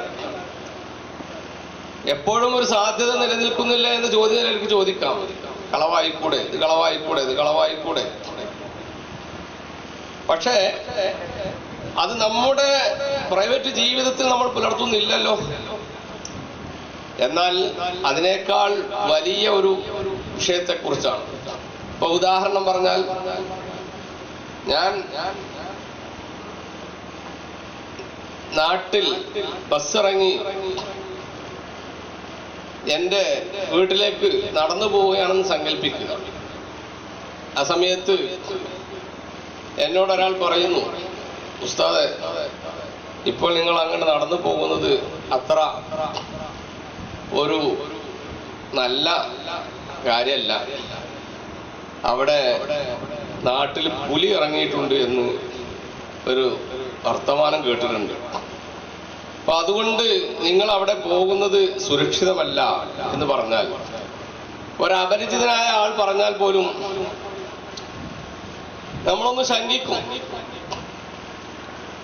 എന്നാലും ഇയാളെ എനിക്കറിയില്ല, എന്നോട് ഇയാൾക്ക് ഇത് പറയേണ്ട കാര്യമില്ല, ശരിയായിക്കൊള്ളണമെന്നില്ല എന്ന് പറഞ്ഞ ഒരു പക്ഷേ ഞാൻ മുന്നോട്ട് നീങ്ങാൻ സാധ്യതയുണ്ട്. അപ്പോൾ എന്നെ മറ്റൊരാൾ കണ്ടുകൊണ്ട് എന്നോട് പറയുന്നു, ഉസ്താദെ, നമ്മുടെ നാട്ടില് പുലി ഇറങ്ങിയിട്ടുണ്ട്, അത് ഈ ഭാഗത്തേക്ക് ഇവിടേക്ക് വന്നിട്ടുണ്ട്, ഈ എന്ന അതിലാണ് ജനങ്ങളൊക്കെ ഇപ്പോൾ വലിയ പേടിയിലാണ്, ചിലരൊക്കെ അവിടെ കണ്ടവരുണ്ടെന്ന് പറയുന്നുണ്ട്, അതുകൊണ്ട് നിങ്ങൾ അവിടേക്ക് പോകണ്ട എന്ന് പറയുമ്പോൾ അയാൾ എനിക്ക് അവിടെയും ഇവിടെയൊക്കെ കണ്ട് പരിചയമുള്ള ഒരാളാണെങ്കിൽ ഞാൻ അതിനെ കുറച്ചൊക്കെ ഒരു ഗൗരവത്തിലെടുക്കും. അങ്ങനെ മുന്നോട്ട് പോകുമ്പോൾ അവിടെ എഴുതി വെച്ചിട്ടുണ്ട്, ഇതിലൂടെ പോകരുത്, ഇവിടെ പുലി ഇറങ്ങിയിട്ടുണ്ട് എന്ന് വലിയ ബോർഡിൽ എഴുതി വെച്ചിട്ടുണ്ടെങ്കിൽ പിന്നെയും ഞാൻ അങ്ങോട്ട് പോവുക എന്നുള്ളത് ഒരു ആത്മഹത്യാപരമായ സംഗതിയാണ്. പിന്നെ കുറച്ചപ്പുറത്ത് ചെന്നപ്പോൾ കുറച്ച് ആൾക്കാരവിടെ എന്നെ അറിയണ്ട, എന്നെ മിണ്ടുന്ന, എന്നോട് സംസാരിക്കുന്ന എനിക്ക് പരിചയമുള്ള ആൾക്കാർ തന്നെ പറഞ്ഞത് ഡേഞ്ചറായ മേഖലയാണ്, ഇപ്പോൾ പ്രശ്നമാണ്, പേടിയാണെന്ന് പറഞ്ഞാൽ പിന്നെ നമ്മളവിടെ പോകില്ല. ഓരോരുത്തരുടെയും വിശ്വാസ്യതയെ നമ്മളിങ്ങനെ മൈക്രോസ്കോപ്പിക് ആയിട്ട് പരിശോധിക്കുവാനോ ഒന്നും നമ്മൾ നിൽക്കില്ല. കാരണം ഏറെക്കുറെ അത് ഉറപ്പായി കഴിഞ്ഞു എന്നുള്ളതാണ്. അപ്പൊ ഞാൻ പറയുന്നത്, എന്നാൽ ഇത് ഇങ്ങനത്തെ ഒരു കേസല്ലാണ്, അനന്തമായ ഒരു ലോകത്തിന്റെ വിജയപരാജയങ്ങളെ കുറിച്ചുള്ള വർത്തമാനാണ്.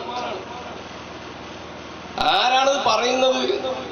ആ ആള് കളവ് പറഞ്ഞതായിട്ട് ആർക്കും പരിചയമില്ല, സത്യം മാത്രമേ പറയാറുണ്ടായിരുന്നുള്ളൂ. 35-ാമത്തെ വയസ്സിലാണ് ഹജറുൽ അസ്വദ് എടുത്തു വെക്കുന്നതുമായി ബന്ധപ്പെട്ട് തർക്കമുണ്ടായപ്പോ ഇനി ഇതിലൂടെ വരുന്ന ആൾ ആരാണ്, അയാൾ പറഞ്ഞു നമുക്ക് എടുക്കാന്ന് പറഞ്ഞപ്പോ ഹാദൽ അമീൻ, ഇത് നമുക്കൊക്കെ വിശ്വസ്തനായ ആളാണല്ലോ എന്ന് പറഞ്ഞ് മുഹമ്മദ് നബി തങ്ങൾ അവിടെ കടന്നു വരുന്നത്. നബി തങ്ങളുടെ വിശ്വാസ്യതയിൽ അവർക്കൊരു സംശയം ഉണ്ടായിരുന്നില്ല. 40-ാമത്തെ വയസ്സിൽ നബുവത്ത് കിട്ടുന്ന സമയത്ത് സഫാ കുന്നിന്റെ മുകളിൽ കയറുന്നുകൊണ്ട് അവിടുന്ന് വിളിച്ചു പറഞ്ഞു, വാ സഫാഹ. ആളുകളൊക്കെ ഒരുമിച്ച് കൂടി. അപ്പൊ അവിടുന്ന് ചോദിക്കുകയുണ്ടായി, ഈ പർവ്വതത്തിന്റെ അപ്പുറത്ത് നിന്ന് ഒരു സൈന്യം നിങ്ങളെ തുരത്തുവാൻ, നിങ്ങൾക്കെതിരെ യുദ്ധം ചെയ്യുവാൻ വരുന്നുണ്ടെന്ന് പറഞ്ഞാൽ ഞങ്ങൾ വിശ്വസിക്കോ? അപ്പൊ അവരെന്താ പറഞ്ഞത്? വിശ്വസിക്കാതെ നിങ്ങൾ ഇതുവരെ ഒരു കളവും പറഞ്ഞിട്ടില്ല എന്നാണ്. അപ്പൊ 40 വർഷത്തെ ദീർഘമായ ജീവിതത്തിനിടയിൽ ഒരു കളവ് പോലും അവർക്ക് നബിയുടെ ജീവിതത്തിൽ കാണിച്ചു തരാൻ സാധിക്കുകയില്ല. അത് കഴിഞ്ഞിട്ട് 53-ാമത്തെ വയസ്സിൽ അവിടുന്ന് ഹിജ്റ പോകുമ്പോ അവിടുത്തെ അവിടുത്തെ അടുക്കൽ ഒരുപാട് അമാനത്ത് സ്വത്തുക്കൾ ഉണ്ടായിരുന്നു. ഇവിധങ്ങളെ അലി റളിയല്ലാഹുവിനോട് കിടത്തിയിട്ടാണ് പോയത്. എന്താ കാര്യം? അമാനത്ത് സ്വത്തുക്കൾ തിരിച്ചു കൊടുക്കാൻ വേണ്ടിയിട്ടാണ്. അപ്പൊ 53-ാമത്തെ വയസ്സിൽ മദീനയിലേക്ക് പോകുന്ന സമയത്ത് മുത്തുനബി അൽ അമീനായിരുന്നു, വിശ്വസ്തനായിരുന്നു. പിന്നീട് നമുക്കറിയാം, ഹുദൈബിയ സന്ധി ഉണ്ടാകുന്നതിന് മുമ്പ് മദീനയിലേക്ക് പോയതിനു ശേഷവും അബൂ സുഫിയാനും ഹിറക്കൽ രാജാവുമായി നടത്തിയ സംഭാഷണത്തിൽ പറയുന്നുണ്ട്, ആൾ കളവ് പറയുമോ എന്ന് ചോദിക്കുമ്പോ ഇല്ല, കളവ് പറയുകയില്ല.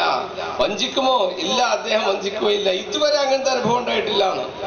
അങ്ങനെ കളവ് പറയാത്ത, വഞ്ചിക്കാത്ത, അവർക്കിടയിൽ അത്രയും സുപരിചിതനായ ഒരാൾ പിന്നീട് ദൈവത്തിന്റെ പേരിൽ കളവ് പറയുന്നു, നിരന്തരമായി കളവ് പറയുന്നു. അങ്ങനെ കളവ് പറഞ്ഞ ജനങ്ങളെ മുഴുവനും എന്ത് ചെയ്യുന്നു? ഒരു തിന്മയിൽ കൊണ്ടുപോയി ചാടിക്കുന്നു, പേടിയുടെ മുൻപിൽ നിർത്തുന്നു എന്ന് പറഞ്ഞാൽ അത് കോമൺ സെൻസ് ഉള്ള ആൾക്ക് വിശ്വസിക്കാൻ കഴിയില്ല. എന്നാൽ കേവലം വർത്തമാനങ്ങൾ മാത്രമല്ലല്ലോ മുഹമ്മദ് നബി സ്വല്ലല്ലാഹു അലൈഹി വസല്ലം തങ്ങൾ പറയുന്നത്.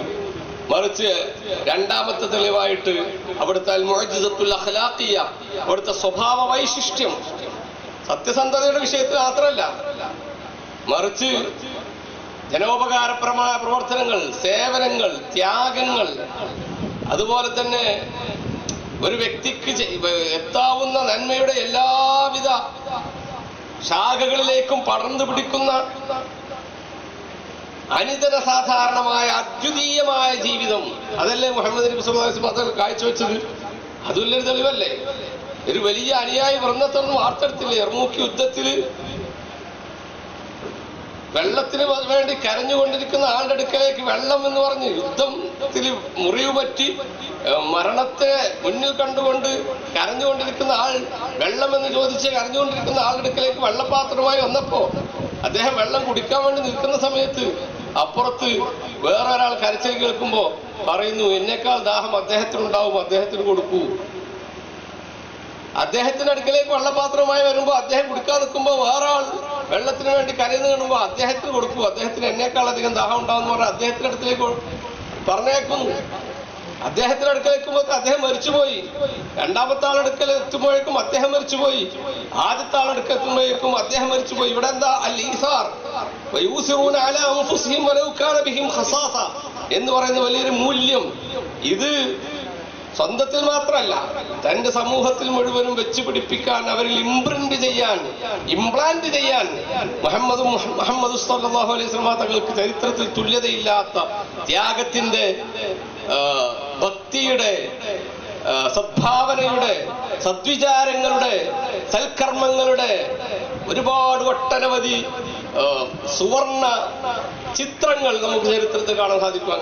ഇങ്ങനെയുള്ള അഖ്ലാഖുകളുടെ മഹിതമായ സൗകുമാര്യതയുടെ ഒരു സ്വരൂപമായി മുഹമ്മദ് റസൂലുള്ളാഹി സ്വല്ലല്ലാഹു അലൈഹി വസല്ലം തങ്ങൾ മാറുന്നു. അപ്പോ ഇങ്ങനത്തെ ഒരാളാണെന്ന് പറയുന്നത് എന്നാണ് രണ്ടാമത്തെ പോയിന്റ്.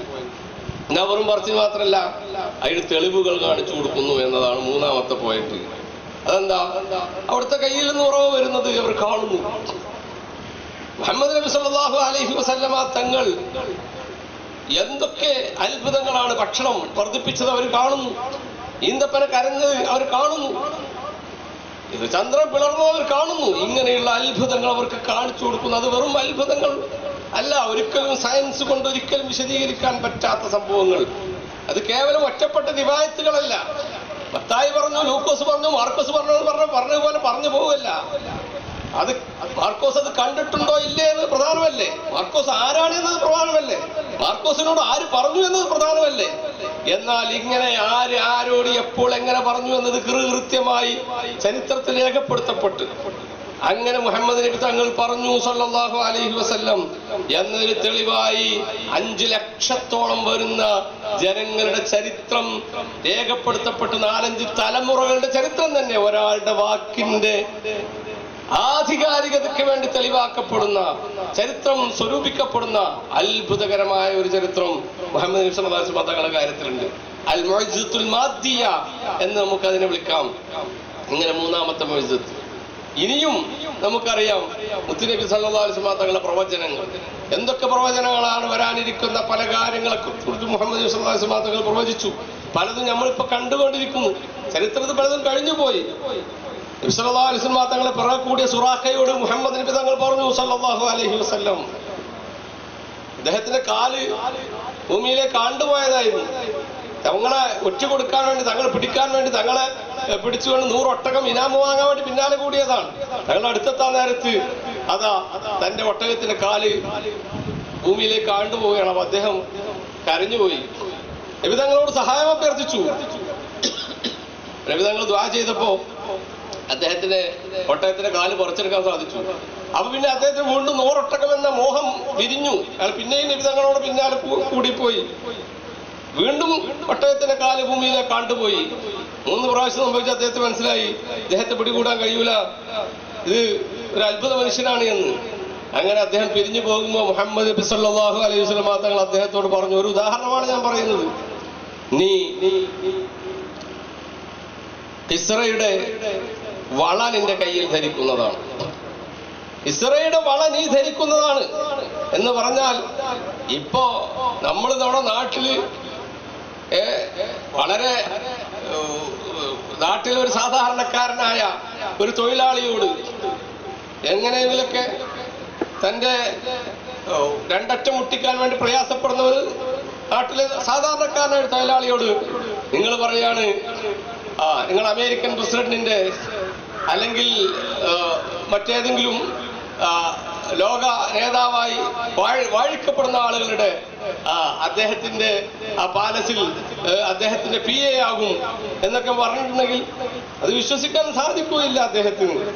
ഇതിനേക്കാൾ വലിയൊരു ഓഫറായിരുന്നു കിസ്റ രാജാവ് എന്ന് പറഞ്ഞാൽ ആരാണ്? ലോകം ആ പേര് കേൾക്കുമ്പോൾ ഞെട്ടുമായിരുന്നു. അദ്ദേഹം സ്വർണ്ണക്കട്ടിലാണ് കിടക്കാറുള്ളത്. അദ്ദേഹത്തിന് അത്രയും ബറാവുകാരും അത്രയും വലിയ സംവിധാനങ്ങളായിരുന്നു. മുഹമ്മദ് നബി സല്ലല്ലാഹു അലൈഹി വസല്ലം തങ്ങളുടെ കാലഘട്ടത്തിൽ തന്നെ അത് വലിയൊരു സാമ്രാജ്യമായി അവിടെ വികസിച്ചു വന്നിരുന്നു. ആ കാലഘട്ടത്തിലാണ് പറയുന്നത്, കിസ്റ രാജാവിന്റെ വള, അദ്ദേഹത്തിന്റെ കിരീടം നീ തലയിൽ വെക്കും, അദ്ദേഹത്തിന്റെ വള നീ കയ്യിലണയും എന്ന് പറയുമ്പോ അത് കേട്ടുകൊണ്ട് അദ്ദേഹം തിരിച്ചുപോയി. എന്നിട്ട് പിൽക്കാലത്ത് അദ്ദേഹം ഇസ്ലാമിലേക്ക് വന്നു. ഉമർ റളിയല്ലാഹുവിന്റെ കാലമായപ്പോഴേക്കും കിസ്റ ഇസ്ലാമിന്റെ കൊടിക്കീഴിലേക്ക് വന്നു. കിസ്റ കീഴടങ്ങി ആ രാജ്യങ്ങളിൽ ഇസ്ലാമിന് വിധേയപ്പെട്ടു. അങ്ങനെ ആ രാജാവിന്റെ ഒരുപാട് ഗനീമത്ത് സ്വത്തുക്കൾ മദീനയിൽ കൊണ്ടുവരപ്പെട്ടു. അതിൽ അദ്ദേഹത്തിന്റെ കിരീടമുണ്ടായിരുന്നു, അദ്ദേഹത്തിന്റെ വളയുണ്ടായിരുന്നു.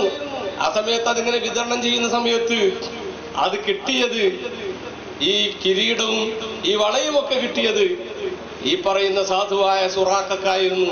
ആ സമയത്ത് സുറാഖ് ഓർത്തു. ആ സമയത്ത് അദ്ദേഹം മുഹമ്മദ് നബി സല്ലല്ലാഹു അലൈഹി വസല്ലം തങ്ങൾ പറഞ്ഞ പ്രവചനം അദ്ദേഹം ഓർക്കുക. അത് ആ ഒരു പ്രവചനം പൂർത്തീകരിക്കാൻ വേണ്ടി മാത്രം, സ്ത്രീകൾക്ക് പുരുഷന്മാർക്ക് സ്വർണം ധരിക്കാൻ പാടില്ലല്ലോ, അതിനു വേണ്ടി മാത്രം അത് തലയിൽ വെക്കുകയും വള കയ്യിലണിയുകയും ചെയ്തു. സദഖത യാ റസൂലല്ലാഹ് സ്വല്ലല്ലാഹു അലൈഹി വസല്ലം. ഞാൻ പറഞ്ഞു വരുന്നത്, ഇങ്ങനെയുള്ള പ്രവചനങ്ങൾ എല്ലാം പുലർന്നു, ഒന്നും പുലരാതിരുന്നിട്ടില്ല. ചിലത് പുലരാനുണ്ട്, അല്ലാതെ തെറ്റിപ്പോയിട്ടില്ല ഒന്നും. അതുപോലെ തന്നെ മുത്തുനബി തങ്ങളെ കുറിച്ചുള്ള പ്രവചനങ്ങൾ, 4-ാമത്തെ പോയിന്റ്. 5-ാമത്തെ പോയിന്റ്, മുഹമ്മദ് നബി സല്ലല്ലാഹു അലൈഹി വസല്ലം തങ്ങൾ വരുമെന്ന പ്രവചനങ്ങൾ നമുക്ക് ബൈബിളിൽ തന്നെ കാണാൻ സാധിക്കുന്നതാണ്. ഞാൻ പോകുന്നത് നിങ്ങളുടെ നന്മക്കാണ്, ഞാൻ പോകാഞ്ഞാൽ പെരിക്ലീറ്റസ് നിങ്ങളുടെ അടുക്കലേക്ക് വരികയില്ല. അവൻ വന്നാലോ നന്മയെക്കുറിച്ചും നീതിയെക്കുറിച്ചും ന്യായവിധി നാളിനെ കുറിച്ചും അവൻ നിങ്ങളോട് സംസാരിച്ചു കൊണ്ടേയിരിക്കും. ആരാണ് ഈ പെരിക്ലീറ്റസ്? മുഹമ്മദ് റസൂലുള്ളാഹി സ്വല്ലല്ലാഹു അലൈഹി വസല്ലം തങ്ങൾക്ക് എല്ലാ വിശേഷണങ്ങളും വെക്കുന്നുണ്ട്. ആ പേര് തന്നെയും അഹ്മദ് എന്നതിന്റെ ഒരു ട്രാൻസ്ലേഷനാണ് എന്ന പഠനങ്ങൾ വന്നിട്ടുണ്ട്. ഞാനതിലേക്ക് കടക്കുന്നില്ല. അപ്പൊ നബിയെ തങ്ങളെ കുറിച്ചുള്ള പ്രവചനങ്ങളുണ്ട്.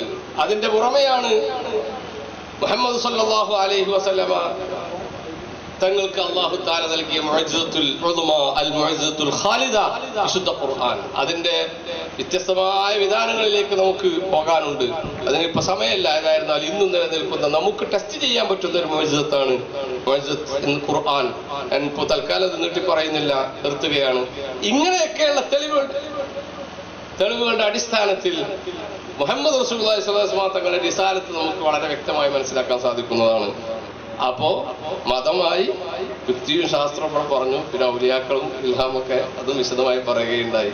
ഇൻഷാ അല്ലാഹ് ഇനി നമുക്ക് എന്തെങ്കിലുമൊക്കെ അങ്ങ് ചോദിക്കുകയാണെങ്കിൽ ചോദിക്കാം. വളരെ പ്രസ്താവ മറുപടി റെഡി ആയിട്ടുണ്ട്. ഇൻഷാ അല്ലാഹ് വാസ്തദാവാൻ അൽഹംദുലില്ലാഹി റബ്ബിൽ ആലമീൻ. അസ്സലാമു അലൈക്കും വറഹ്മത്തുള്ളാഹി. ഹലോ, ആരോ ചോദ്യം ചോദിക്കാനുള്ളത്?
ഇൽഹാമുമായി ബന്ധപ്പെട്ട് അത് ഹുജ്ജത്തല്ല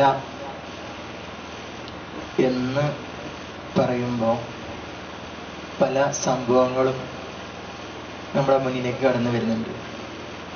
അത് ആദ്യ നൂറ്റാണ്ടിൽ തന്നെ കാണാം, ഇതുവരേക്കും കാണാം. 14 നൂറ്റാണ്ടുകൾ എടുത്ത് നോക്കുകയാണെങ്കിൽ ഇപ്പൊ ആദ്യ നൂറ്റാണ്ടിൽ പുസ്തകം ലാസ്റ്റ് പറഞ്ഞ സുറാഖ തങ്ങള് സ്വർണത്തിന്റെ കിരീടം ധരിച്ചു എന്ന് വേണമെങ്കിൽ പറയാം. അതും അദ്ദേഹത്തിന്റെ അടുത്ത് തോന്നല റസൂലുള്ളാഹിയുള്ള സ്നേഹം കൊണ്ടാണ് അത് ചെയ്തത്. അത് സത്യത്തില് ധരിക്കല് ഹറാമാണ് താനും. പിന്നെ നേരത്തെ റസൂലുള്ളാഹി സ്വല്ലല്ലാഹു അലൈഹി വസല്ലം തങ്ങള് വഫാത്തായ സമയം ചില ആളുകള് നബി തങ്ങളെ കാണാൻ പറ്റാതെ കണ്ണെനിക്ക് വേണ്ട എന്ന് ചിന്തിച്ച് കണ്ണ് പൊട്ടിച്ചത്. അതേ രീതി പല എന്താ പറയാ ഐതിക്കും തഹലുക്ക എന്നാണ് നമ്മൾ നശിപ്പിക്കാൻ പാടില്ല ശരീരത്തിനെ. അപ്പൊ അതാണ് നമ്മള് നിയമം.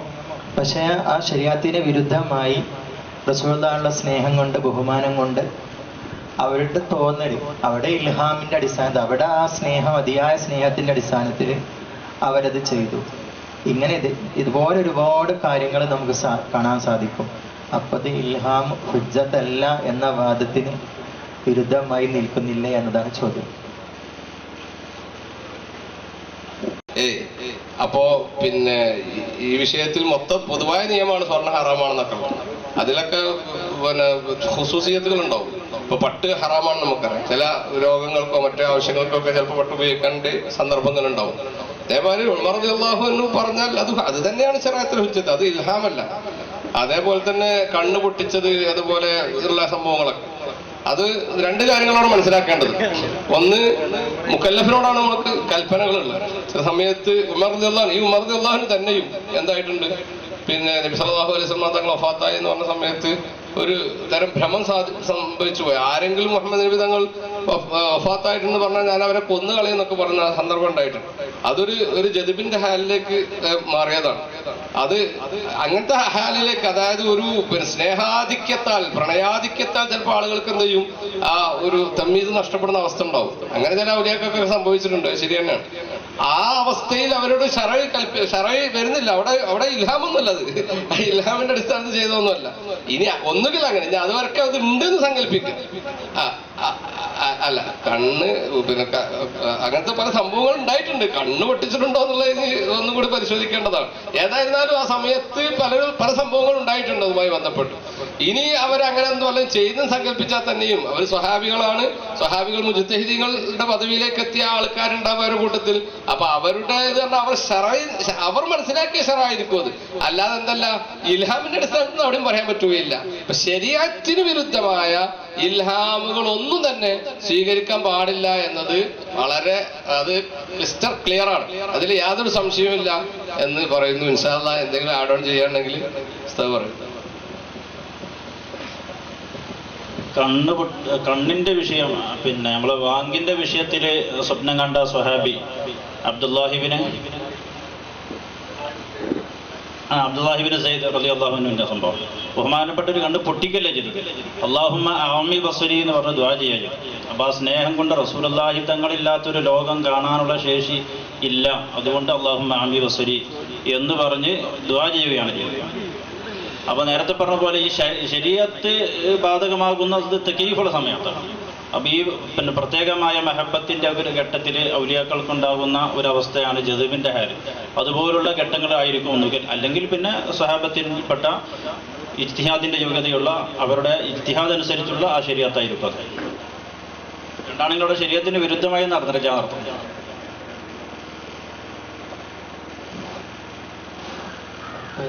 ജദ്ബിന്റെ ഹാലുണ്ടെങ്കിൽ പിന്നെ കഴിച്ചിലാകാം. അതായത് ഉമർ റളിയല്ലാഹു തആല അൻഹുവിന്റെ ഒക്കെ ജദ്ബിന്റെ ഹാലാണെന്നുണ്ടെങ്കിൽ അത്തരം സമയങ്ങളിൽ അവരുടെ വിലായത്ത് നഷ്ടപ്പെടുമെന്ന് പറഞ്ഞേക്കാം. ഇത് ജദ്ബിന്റെ ഹാല് വന്നാല് വിലായത്തിന്റെ പദവിയിൽ നിന്നവര് പുറത്താണെന്ന് ഇങ്ങനെ പറഞ്ഞു കേൾക്കാം. പക്ഷെ അതൊരു ഉപചോദ്യമായിട്ട് ചോദിക്കുകയാണ്. അങ്ങനെയാണെങ്കിൽ സ്വഹാബി എന്ന അവസ്ഥയിൽ നിന്ന് അവര് പുറത്തു പോകുമെന്ന്. ആ സമയത്ത് അവർ സ്വഹാബി അല്ല. ജദ്ബിന്റെ ഹാലിൽ വിലായത്തുനിന്ന് പുറത്തു പോകുന്നില്ല. വിലായത്തിന്റെ വിവിധങ്ങളായ ഘട്ടങ്ങളാണ്. ജദ്ബിന്റെ ഹാല് എന്ന് പറഞ്ഞാൽ അവർ ഔലിയാക്കൾ തന്നെയാണ്. പക്ഷെ ഔലിയാക്കളായിരിക്കെ അവർക്ക് ഭൗതിക ലോകവുമായിട്ട് യാതൊരു ബന്ധവുമില്ലാതെ അവരുടെ മനസ്സ് പൂർണ്ണമായും അല്ലാഹുവിലേക്ക് ലയിച്ചു ചേർന്ന ഒരു ഘട്ടമാണ്. അപ്പൊ ഔലിയാക്കളിൽപ്പെട്ട ഒരു ദറജ, ഒരു മർത്തബയാണ്. ആ മർത്തബ കഴിഞ്ഞ് പല ഔലിയാക്കളും അതിൽ നിന്ന് ഉയർന്ന് തർബിയത്തിന്റെയും മറ്റുമൊക്കെ മഖാമിലേക്ക് ഉയർന്നവരുണ്ട്. അപ്പൊ അത് ജദ്ബിന്റെ ഹാലാവുമ്പോൾ ആ മർത്തബ അല്ലെങ്കിൽ വിലായത്ത് നഷ്ടപ്പെടില്ല. ആ വിലായത്തുള്ളോടത്ത് തന്നെ വിലായത്തിന്റെ ഒരു പദവിയാണ്. സ്വഹാബിയത്ത് എന്തായാലും നഷ്ടപ്പെടില്ല.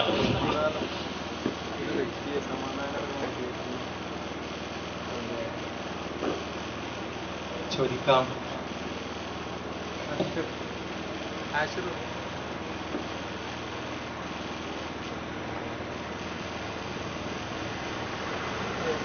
തെളിയിക്കാനോ അല്ലെങ്കിൽ തെറ്റായി സ്ഥാപിക്കാനോ കഴിയാത്ത ഒരാളുടെ സ്വകാര്യ വെളിപാടുകൾ എങ്ങനെയാണ് ഒരു സമൂഹത്തിന്റെ സത്യമായി മാറുന്നത്? ഒരു വിശ്വാസം എന്നതിനപ്പുറം ഇതിനെന്ത് യുക്തിഭദ്രതയാണുള്ളത്? പ്രജുഡീസിന്റെ ചോദ്യമാണത്. തെളിയിക്കാനോ തെറ്റാണെന്ന് സ്ഥാപിക്കാനോ കഴിയാത്ത വെളിപാടുകൾ എന്നാണ്. തെളിയിക്കാൻ പറ്റുന്നതാണല്ലോ. നമ്മള് വെളിപാടല്ല, നമ്മള് തെളിവ്.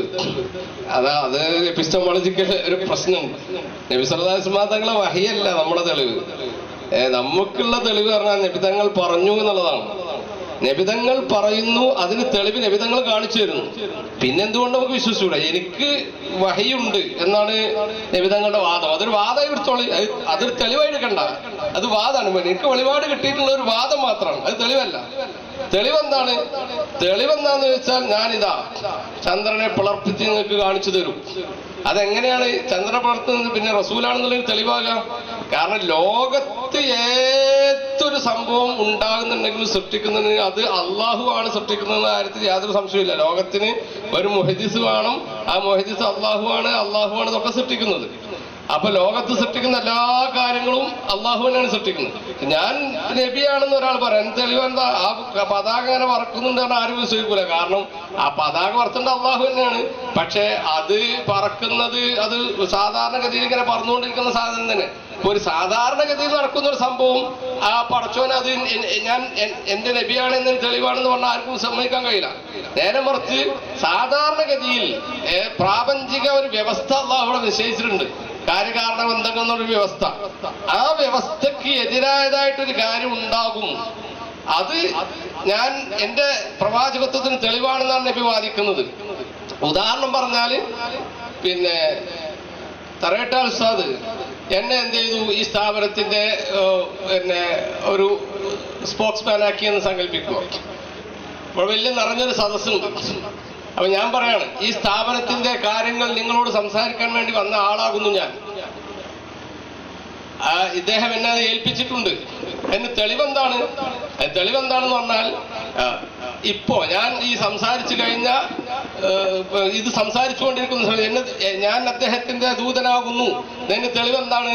അദ്ദേഹം നിങ്ങളുടെ മുമ്പിൽ ഇങ്ങനെ കാണിച്ചു തരും. അപ്പോ ഞാൻ പറഞ്ഞ ഉടനെ തന്നെ ഇങ്ങനെ കാണിച്ചു തന്നു സങ്കല്പിക്കുക. പിന്നെ ഞാൻ തെളിവാണെന്ന് നിങ്ങൾക്ക് വേറെ ഒരു തെളിവ് കാണോ? എന്നാൽ കുറച്ചു കഴിഞ്ഞാൽ അദ്ദേഹം ഇങ്ങനെ കാണിച്ചു തരുമെന്ന് പറഞ്ഞു. അപ്പോ അദ്ദേഹം ഇങ്ങനെ കാണിക്കുന്ന ആളല്ല, അത് ആ പറഞ്ഞ സമയത്ത് അങ്ങനെ കാണിക്കുന്നു. അങ്ങനെ ഇനി ഇപ്പോൾ അദ്ദേഹം എഴുന്നേൽക്കുന്നതാണ്. അങ്ങനെയൊക്കെ ചെയ്യുന്നുണ്ടെങ്കിൽ കേൾക്കുന്ന ആൾക്കാർക്ക് മനസ്സിലാവും ഓക്കെയാണ് എന്താണ് അദ്ദേഹത്തിനെ ദൂതനാക്കി പറഞ്ഞയച്ചിട്ടുണ്ട്. കാരണം സാധാരണ ചെയ്യുന്ന കാര്യങ്ങളല്ല ആ ചെയ്തുകൊണ്ടിരിക്കുന്നത്. അപ്പൊ ഇങ്ങനെ ഞാൻ അള്ളാഹുവിന്റെ റസൂലാണ് എന്നതിന് എന്താണ് തെളിവ് എന്ന് ചോദിക്കുമ്പോ, ഞാൻ പ്രപഞ്ചത്തിന്റെ വ്യവസ്ഥയ്ക്ക് എതിരായതായിട്ടുള്ള കാര്യങ്ങൾ പടച്ചവന് മാത്രമേ സാധിക്കുള്ളൂ. അപ്പൊ ഞാൻ നബിയാണ് എന്നതിന്റെ ഒരു അംഗീകാരമായി അള്ളാഹു ഇത് ചെയ്യുന്നു എന്നാണ് പറയുന്നത്. അപ്പൊ ഉദാഹരണത്തിന് ചന്ദ്രൻ പിളർത്തി കാണിച്ചു തരുന്നു. അപ്പൊ പിളർത്താൻ ആർക്ക് കഴിയുള്ളൂ? അള്ളാഹുവിനെ കഴിയുള്ളൂ. അപ്പൊ ഞാൻ പ്രവാചകനാകുന്നു എന്നതിന്റെ ദൈവിക സാക്ഷ്യമാണത്, അള്ളാഹുവിന്റെ തെളിവാണത്.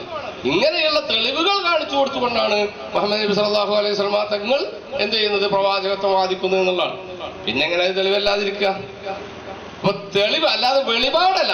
അത് ചില വഹാബികളൊക്കെ പറയുന്നതാണ് വഹയ്യാകുന്നു തെളിവ്. അങ്ങനെയല്ല, വഹയ്യ തെളിവാന്ന് നമ്മൾ പറയുന്നില്ല. നമ്മൾ പറയുന്നത് എന്താണ്? നബി തങ്ങളുടെ വാക്കാണ് തെളിവ്. ആ നമുക്ക് അത് മുഅ്ജിസത്താണ് തെളിവ്. മുത്തനബി പറഞ്ഞതും തെളിവാണ്. അതുപോലെ തന്നെ അതിനുള്ള എവിഡൻസ്, ആ വാദത്തിനുള്ള എവിഡൻസ് എന്താണ്? അവിടെ മുഅ്ജിസത്തുകളാണ്, ഖുർആനാണ്, മുഅ്ജിസത്താണ്. ഇതൊക്കെയാണ് തെളിവ്.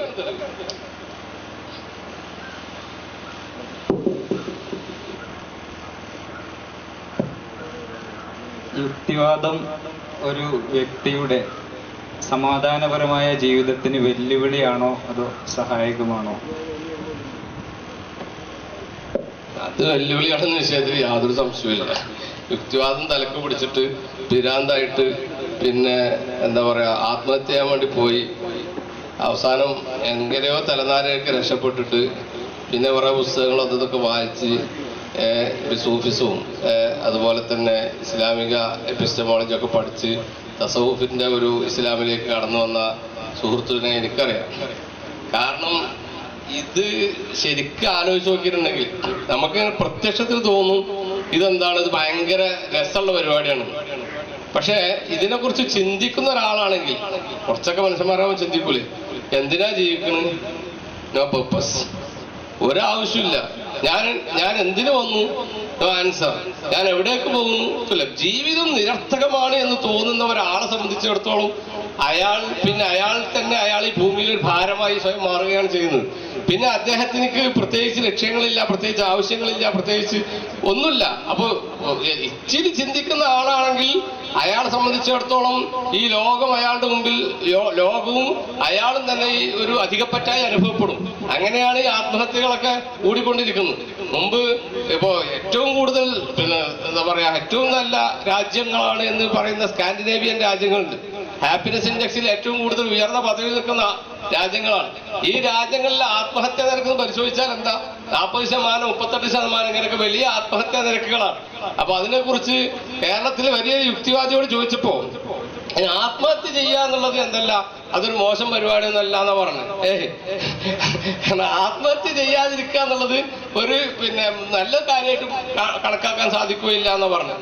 അപ്പോ കാരണം എന്താ, ഈ എന്തുകൊണ്ട് ആത്മഹത്യ ചെയ്യുന്നു? ജീവിതത്തിന് അർത്ഥം ഇല്ലാതാവുന്ന സമയത്ത് പിന്നെ അവരുടെ മുമ്പിലുള്ള ഒരു ഓപ്ഷൻ എന്താണ്?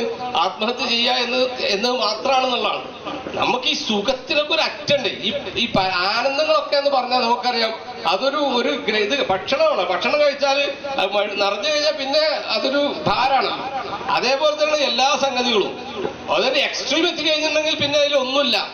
അപ്പൊ ആ ഒരു സമയത്ത് എന്താണ് ഈ ജീവിച്ചിട്ട് കാര്യം എന്ന ഒരു തരത്തിലേക്ക് ഇവർ മാറിക്കൊണ്ടിരിക്കും. മറ്റേത് നമ്മളങ്ങനെയല്ല.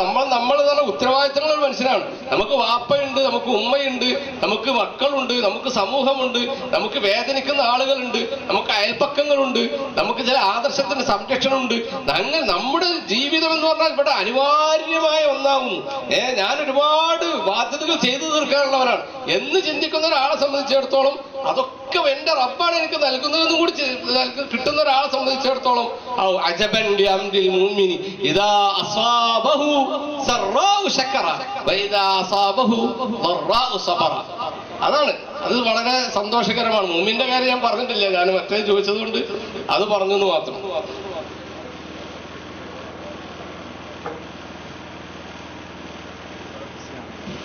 അവിടെ തന്നെ ഈ മതം എന്നത് നമ്മുടെ വിശ്വാസങ്ങൾ, പരലോക വിശ്വാസം എന്നത് ഒരു പ്രതീക്ഷയാണ്. നമ്മളിപ്പോൾ ഒരു നല്ല കാര്യം ചെയ്യുമ്പോൾ ഒരാളെ സഹായിക്കണം. ഒരു ദൈവനിഷേധിയെ സംബന്ധിച്ചിടത്തോളം, ഒരു ഭൗതികവാദിയെ സംബന്ധിച്ചിടത്തോളം അയാൾ എന്തിനാണ് ഞാൻ സഹായിക്കുന്നത്, എനിക്ക് അതുകൊണ്ട് എന്ത് ബെനിഫിറ്റാണ് കിട്ടുന്നത്? അതുപോലെ തന്നെ ഒരു പ്രയാസം വന്നാൽ ഒരു ബിസിനസ് ഡൗൺ ആയിപ്പോയി, അല്ലെങ്കിൽ ഒരു അപകടം സംഭവിച്ച് കിടപ്പിലായിപ്പോയി ഒരു നിരീശ്വരവാദിയെ സംബന്ധിച്ചിടത്തോളം ഇനി അയാൾക്കൊന്നും ചെയ്യാനില്ല. അയാൾ ആകെ ഡൗണായി, നിരാശനായി. അതുകൊണ്ടാണ് നത്തുസ പറഞ്ഞ പോലെ പിന്നെ ആത്മഹത്യയിൽ അഭയം തേടുന്നത്. ഒരു വിശ്വാസിയെ സംബന്ധിച്ചിടത്തോളം അതൊക്കെ ഒരു പ്രതീക്ഷയാണ്. ഇത് പരീക്ഷണമാണ്. പരീക്ഷണത്തിന് നാളെ പരലോകത്ത് പ്രതിഫലം കിട്ടും. അതുപോലെ മറ്റൊരാളെ ഹെൽപ്പ് ചെയ്യുന്നത് എന്തിനാണ്? അത് എനിക്ക് കിട്ടാനാണ്. ഞാൻ അയാൾക്ക് കൊടുക്കുന്നത് എനിക്ക് വേണ്ടിയാണ്. അപ്പോൾ ഇതില്ലാതെ വന്നാൽ, മതമില്ലാത്തൊരവസ്ഥ വന്നാൽ തീർത്തും ഒരു വലിയ നാശത്തിലേക്കാണ് സമൂഹത്തിന്റെ പോക്ക് എന്നുള്ള യാതൊരു തർക്കമില്ല. സമൂഹത്തിനോട് യാതൊരു കടമയില്ല, കടപ്പാടില്ല. സ്വന്തം കാര്യം തനിക്ക് ലാഭം കിട്ടുമെങ്കിൽ മാത്രം എന്ന ഒരു ചിന്തയിലേക്ക് മാറുകയാണ്. എന്നാൽ ഇസ്ലാം പറഞ്ഞത് അങ്ങനെയല്ല. ഇസ്ലാം പറഞ്ഞത് നിങ്ങൾ മറ്റൊരാൾക്ക് കൊടുക്കുന്നു, നിനക്ക് എന്തൊക്കെ ആഗ്രഹിക്കുന്നോ അതൊക്കെ മറ്റുള്ളവർക്കും ആഗ്രഹിക്കണം, എങ്കിൽ അതിന്റെ പ്രതിഫലം എനിക്ക് പരലോകത്ത് വേണം. അപ്പൊ എനിക്ക് കിട്ടുമെന്ന ഒരു പ്രതീക്ഷയാണ് പരലോകത്തുള്ളത്. സാധാരണ ഒരു ഉദാഹരണം പറയാറുണ്ട്. ഒരു കള്ളന് രാത്രി സമയത്ത് ഒരു വീട്ടിൽ കയറി ആ വീട്ടിൽ നിന്ന് മോഷണം നടത്തി ആ വീട്ടുകാരെ മുഴുവനും കൊന്നൊടുക്കി കിട്ടാവുന്ന സമ്പത്തൊക്കെ വാങ്ങിയിട്ട് അദ്ദേഹം ഓടിപ്പോകുന്ന വഴിയിൽ അദ്ദേഹം ഒരു കിണറ്റിൽ വീണ് മരണപ്പെട്ടു പോവുകയാണ്. അതേ സമയത്ത് മറ്റൊരു വീട്ടില് രാത്രി തീപിടുത്തം ഉണ്ടായി. അയൽവാസിയായ മനുഷ്യൻ രാത്രി ഓടി വന്ന് ആ വീട്ടുകാരെ രക്ഷപ്പെടുത്തി. അദ്ദേഹം ആ രക്ഷാപ്രവർത്തനത്തിനിടെ അദ്ദേഹം തീപ്പൊള്ളലേറ്റ് മരണപ്പെട്ടു പോയി. അപ്പൊ യുക്തിവാദിയുടെ വീക്ഷണപ്രകാരം ഇവിടെ രണ്ടാമത്തെ അവൻ ചെയ്തത് വലിയ അബദ്ധമാണ്. അവനെന്തിനാ അതൊക്കെ ചെയ്തത്? സ്വന്തം ജീവൻ പണയപ്പെടുത്തി എന്തിനാ മറ്റുള്ളവരെ രക്ഷപ്പെടുത്തിയത്? അവനെ സംബന്ധിച്ചിടത്തോളം ഇനി വേറൊരു ജീവിതമല്ലല്ലോ. ഇനി ഇവിടെ ഈ സേവനം, ഈ വലിയ അക്രമം ചെയ്ത മനുഷ്യൻ അദ്ദേഹം ജീവിതത്തിൽ ചെയ്യാവുന്ന എല്ലാ തെറ്റും ചെയ്തു. അങ്ങനെ അവസാനം മരണപ്പെട്ട വ്യക്തിയെ ഈ ലോകത്ത് വെച്ച് എന്ത് ശിക്ഷ കൊടുക്കാനറിയാം? അയാൾ മരണപ്പെട്ടു പോയല്ലോ. അപ്പോൾ ഇതൊക്കെ യുക്തിപരമായി ചിന്തിക്കുമ്പോൾ ഒരു പരലോക ജീവിതം എന്നത് ഏറ്റവും അഭികാമ്യമാണ്. അത് പറയുന്ന ഒരു വിശ്വാസമാണ് കൂടുതൽ ദൈക്ഷണികമായിട്ടുള്ളത് എന്ന് വളരെ വ്യക്തമാണ്. ഉസ്താദ് പറഞ്ഞപ്പോൾ എനിക്കൊരു കാര്യം ഓർമ്മ വന്നു. ഇപ്പോൾ ഇവിടെ ചൂരൽമല ദുരന്തം അതുപോലെ കുറെ ഉരുൾപൊട്ടൽ സംഗതികളൊക്കെ ഉണ്ടായല്ലോ. ആ സമയത്ത് മത സംഘടനകൾ എല്ലാവരും അവരിറങ്ങിയിട്ട് വീടുകളൊന്നും ഉണ്ടാക്കി കൊടുത്തവര്, കോടികൾ പിരിച്ചു കൊടുത്തവര്, അങ്ങനെ പല ഓഫറും പലരും നൽകി. അതൊക്കെ ഒരുപാട് നൽകി. യുക്തിവാദികൾ എന്താ നൽകിയത്? യുക്തിവാദികള് നൽകിയത് ആകെ 50,000 റുപ്യ. ആ 50,000 റുപ്യനെ എങ്ങനെയാണ് അറിയുക? അവര് സേവനം ചെയ്ത ആൾക്കാർക്ക് നൽകിയ കൂലി, സേവനം നൽകിയ ആൾക്കാർക്ക് സേവനം ചെയ്ത ആളുകൾക്കുള്ള കൂലി നമ്മളിതൊക്കെ സന്നദ്ധ സേവനല്ലേ, കാരണം അവർക്ക് ദുന്യാവിലൊന്നും കിട്ടാനില്ലാത്തോണ്ട് അവർക്ക് അവരിങ്ങനെ അവിടെ പോയി ഇങ്ങനെ നടന്നാൽ അപ്പൊ അവർക്കൊക്കെ കൂലി നിശ്ചയിച്ചിട്ട് ആ കൂലിയാണ്. അതാണ് ഇപ്പൊ അവരൊക്കെ സേവനം. കാരണം ദുന്യാവിൽ ഇങ്ങനെ കട്ടപ്പിടിച്ച് അട്ടിപ്പിടിച്ച് നിൽക്കുന്ന ആൾക്കാരെ സംബന്ധിച്ചിടത്തോളം മനുഷ്യനെ സഹായിക്കാൻ കഴിയില്ല. ഇത് വെറുതെ ഇങ്ങനെ മാനവികത എന്നൊക്കെ ഇങ്ങനെ പറഞ്ഞ് പ്രസംഗിക്കുക എന്നല്ലാതെ അവർക്കൊന്നും എന്തില്ല. ശരിക്കും യഥാർത്ഥത്തിൽ മാനവികത വേണമെന്നുണ്ടെങ്കിൽ ഈ പറയുന്ന പിന്നെ മതത്തിന്റെ വഴിയിലൂടെ വരണം. അപ്പോഴാണ് ജനങ്ങളെ കാണാനും ജനങ്ങളെ സഹായിക്കാനൊക്കെ ഉള്ള ഒരു മനസ്സുണ്ടാവുള്ളൂ. ഇപ്പൊ കണ്ടില്ലേ 850 പിന്നെ മനുഷ്യർക്ക് ജീവിതം നൽകി. 850 അല്ല 850 പ്ലസ് 850 അത്ര ആളുകൾക്ക് ജീവിതം നൽകി. അത് ആരാണ് നൽകിയത്? അതൊരു മതപണ്ഡിതനാണ്. അപ്പൊ ഞാൻ പറഞ്ഞു വരുന്നത് ഇതൊക്കെ ഒരു ഈ ഇസ്ലാം അല്ലെങ്കിൽ ഒരു അള്ളാഹു ഈ ലോകത്തിന് സ്രഷ്ടാവുണ്ട് എന്ന വിശ്വാസത്തിൽ നിന്നാണ് ഈ പരസഹായത്തിന്റെ ഈ പൂക്കളൊക്കെ വിരിയുന്നത്. ഒരാൾക്ക് ഒരേ സമയം യുക്തിവാദിയും വിശ്വാസിയുമാകാൻ പറ്റുമോ? യുക്തിവാദി പറഞ്ഞാൽ എന്താന്ന് ഡിഫൈൻ ചെയ്യണം, എന്നാലിപ്പോ അത് പറയാൻ പറ്റും. നമ്മളിപ്പോ ഈ യുക്തിവാദി എന്ന് പറഞ്ഞാലേ നമ്മളിത് ചില അബദ്ധങ്ങൾ സംഭവിച്ചിട്ടുണ്ട്. നമ്മൾ വിചാരിക്കേണ്ടത് ഈ യുക്തിവാദി നല്ല യുക്തി അനുസരിച്ച് ജീവിക്കുന്ന ആൾക്കാരാണ്. അങ്ങനെയാണെന്നുണ്ടെങ്കിൽ മഹാ തെറ്റാണ്. യുക്തിവാദി പറഞ്ഞാൽ എന്താന്ന് വെച്ചിട്ടുണ്ടെങ്കിൽ യുക്തി രഹിതൻ എന്നാണ് ശരിക്കും അതിന്റെ അർത്ഥം. കാരണം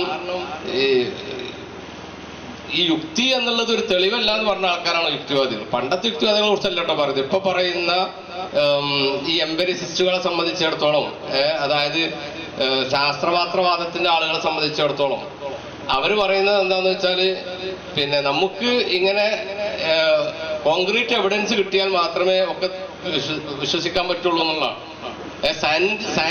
സയന്റിഫിക്കായ എവിഡൻസ് വേണമെന്നാണ്. അതായത് എന്ത് ചെയ്യാൻ പറ്റില്ല, ഫിലോസോഫിക്കൽ എവിഡൻസ് ഒന്നും സ്വീകരിക്കപ്പെടില്ല. ദൈക്ഷണികമായ യുക്തിപരമായ തെളിവുകളൊന്നും തെളിവല്ല, യുക്തി തന്നെ തെളിവല്ല എന്ന് പറയുന്ന ആളുകളാണ്. എന്നാൽ അറിവിന്റെ മാർഗം ശാസ്ത്രം മാത്രമാണെന്ന് പറയുന്ന സയന്റിസത്തിന്റെ ആളുകളാണ് പുതിയ നവനാസ്തികത ആൾക്കാർ തന്നെ. അവർക്ക് യുക്തി അവരുടെ തെളിവന്നല്ല. അങ്ങനത്തെ ആൾക്കാരെ സംബന്ധിച്ചിടത്തോളം യുക്തിവാദി എന്ന് നമ്മളിങ്ങനെ പറഞ്ഞു വരുന്നത് കൊണ്ട് അത് പറയാന്ന് മാത്രമേ ഉള്ളൂ.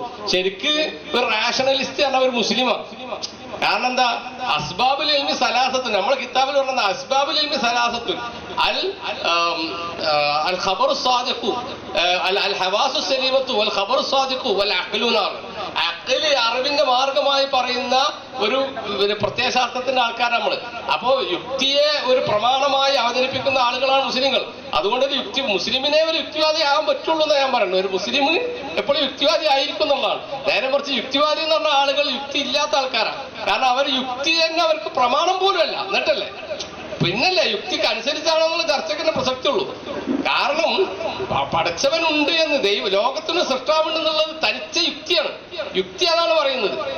മറിച്ച് അവർ പറയുന്നത് സയൻസ് എവിടെ, സയന്റിഫിക് തെളിവ് എവിടെയാണെന്ന് ചോദിക്കുന്നത്. സയൻസ് എന്ന് പറയുന്നത് ഫിസിക്കൽ വേൾഡിനെ കുറിച്ച് പഠിക്കാനുള്ള ഒരു ടൂളാണ് സയൻസ് എന്ന് പറഞ്ഞാൽ. അപ്പൊ ഫിസിക്കൽ വേൾഡിലുള്ള സംഗതി മാത്രമേ സയൻസ് കൊണ്ട് നമുക്ക് കിട്ടുള്ളൂ, തോണ്ടി വെക്കാൻ പറ്റുള്ളൂ. മനസ്സിലായി? ഇപ്പോ H2O എന്ന് പറയുന്നത് അത് വാട്ടറാണെന്നുള്ള നമുക്ക് ലാബിൽ പരിശോധിച്ച് കണ്ടെത്താൻ സാധിക്കും. എന്നാൽ അതേപോലെ ദൈവത്തിന് നമുക്ക് ഇങ്ങനെ പരിശോധിച്ച് കണ്ടത് ദൈവം ചാടുന്നതാണ്, ദൈവത്തിന് നമുക്ക് എടുത്ത് കാണിച്ചെടുക്കാൻ പറ്റൂല. കാരണം മെറ്റീരിയൽ അല്ല എന്നുള്ളതാണ്. അപ്പൊ ഇവർക്ക് മെറ്റീരിയൽ എവിഡൻസ് വേണമെന്ന് അവർ പറയുന്നത്. മെറ്റീരിയൽ എവിഡൻസ് വേണമെന്ന് പറയുമ്പോൾ പറയാതെ പറയുന്നത് എന്താ, നമുക്ക് ഇത് റാഷണൽ തെളിവുകൾ വേണ്ട എന്നുള്ളത്. അതാണ് നമ്മൾ പറയുന്ന ഡിപ്പെൻഡൻസി ആർഗ്യുമെന്റ് ആണെങ്കിലും കലാം കോസ്മോളജിക്കൽ ആർഗ്യുമെന്റ് ആണെങ്കിലും കണ്ടിൻജൻസി ആർഗ്യുമെന്റ് ആണെങ്കിലും ഫൈൻ ട്യൂൺ ആർഗ്യുമെന്റ് ആണെങ്കിലും ഇതൊക്കെ റാഷണൽ തെളിവുകളാണ്. നമ്മളാണ് റാഷണലിസത്തിന്റെ ആളുകൾ എന്നുള്ളതാണ് ശരി. മെറ്റീരിയലിസത്തിന്റെ ആളുകളെ സംബന്ധിച്ചിടത്തോളം there is no room for this എന്താ പറയാ റാഷണലിസം, യുക്തി ഇല്ല, അതില്ല എന്നുള്ളതാണ് മനസ്സിലാകുന്നത്.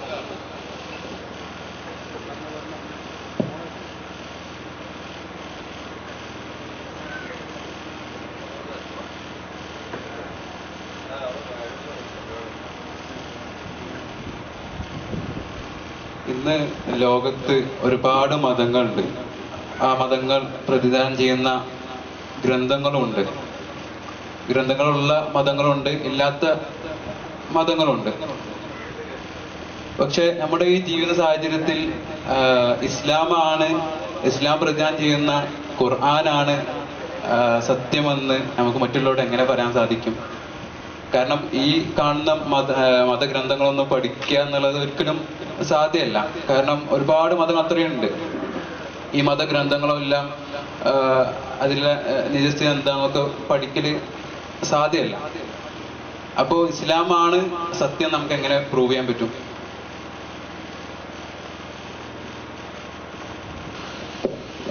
പലപ്പോഴും വരുന്ന ഒരു ചോദ്യമാണത്. ദൈവമുണ്ട് നമുക്ക് സമ്മതിക്കാം, എന്നാൽ പിന്നെ ആര് പറയുന്ന ദൈവമാണ് ശരി എന്നൊരു ചോദ്യം പലപ്പോഴും പറയാറുണ്ട്. അപ്പോൾ അവിടെയാണ് നമ്മൾ ദൈവമുണ്ട് എന്ന് മാത്രമല്ല യുക്തി നമ്മോട് പറയുന്നത്. ദൈവത്തിന് പറയുന്ന വിശേഷണങ്ങളും എന്തൊക്കെയായിരിക്കണം? ദൈവം പിന്നീട് ജനിക്കാൻ പറ്റുമോ? പിന്നീട് മരിക്കാൻ പറ്റുമോ? അതുപോലെ ഒന്നിലധികം ദൈവങ്ങൾ ഉണ്ടാകാൻ പറ്റുമോ? അതുപോലെ പ്രപഞ്ചത്തിൻ്റെ ഒരു ഭാഗമായിട്ടുണ്ടാകുന്ന ദൈവം ഉണ്ടാകാൻ പറ്റുമോ? ഇതൊക്കെ യുക്തി വളരെ കൃത്യമായിട്ട് നമ്മോട് പറയും. പ്രപഞ്ചത്തിൻ്റെ ഭാഗമായിട്ടുള്ള ഒരു ദൈവം ഉണ്ടാവുക എന്നുള്ളത് അസാധ്യമാണ്. അതുപോലെ ഒന്നിലധികം ദൈവം ഉണ്ടാവുക എന്നതും അസാധ്യമാണ്. അപ്പോൾ വളരെ കൃത്യമായ യുക്തിയുടെ തെളിവുകൾ, ആ യുക്തിയുടെ തെളിവുകൾ വെച്ചുകൊണ്ട് ദൈവത്തിൻ്റെയും ദൈവത്തിൻ്റെ വിശേഷണങ്ങളെയും കൃത്യമായിട്ട് വിശദീകരിക്കുന്ന മതമേതാണ്? അത് എല്ലാ മതങ്ങളിൽ നിന്നും ഏതാണ് ശരി എന്ന് അന്വേഷിക്കുന്ന ഒരു അന്വേഷകനെ സംബന്ധിച്ചിടത്തോളം അദ്ദേഹത്തിന് അത് പരിശോധിക്കേണ്ടി വരും.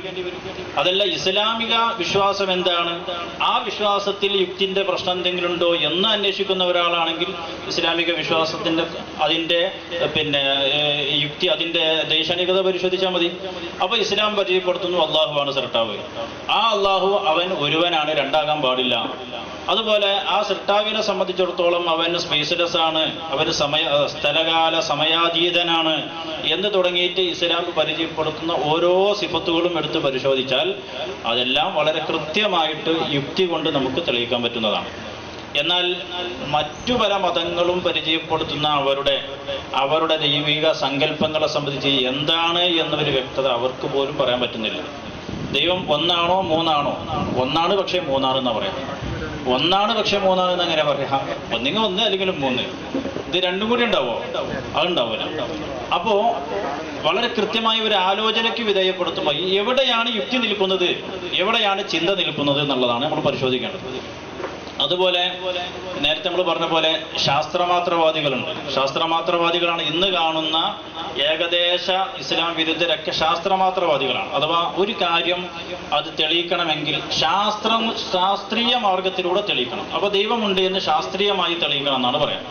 അപ്പോൾ അവർക്ക് ശാസ്ത്രം എന്താണ്, ദൈവം എന്താണ് എന്ന് തിരിയാത്ത ഒരു പ്രശ്നമാണിത്. അഞ്ജനം എന്നാൽ എനിക്കറിയാം, അത് മഞ്ഞൾ പോലെ വെളുത്തിരിക്കുന്നു പറഞ്ഞിട്ടുണ്ടല്ലോ. അപ്പോൾ അവർക്ക് അഞ്ജനും അറിയില്ല മഞ്ഞളും അറിയില്ല എന്ന് മനസ്സിലായി. എന്നതുപോലെയാണ് ഇദ്ദേഹത്തിന് ശാസ്ത്രം അറിയില്ല, ദൈവം എന്താണെന്ന് അറിയില്ല. ശാസ്ത്രം കൊണ്ട് കണ്ടെത്താൻ കഴിയാത്ത എത്ര കാര്യങ്ങളുണ്ട്. ഇപ്പോൾ ഒരാളുടെ ഉള്ളിലുള്ള സ്നേഹം, ദേഷ്യം, അതുപോലെ അയാളുടെ വേദന, ഈ കാര്യങ്ങളൊന്നും ശാസ്ത്രത്തിന് പറയാൻ കഴിയില്ല.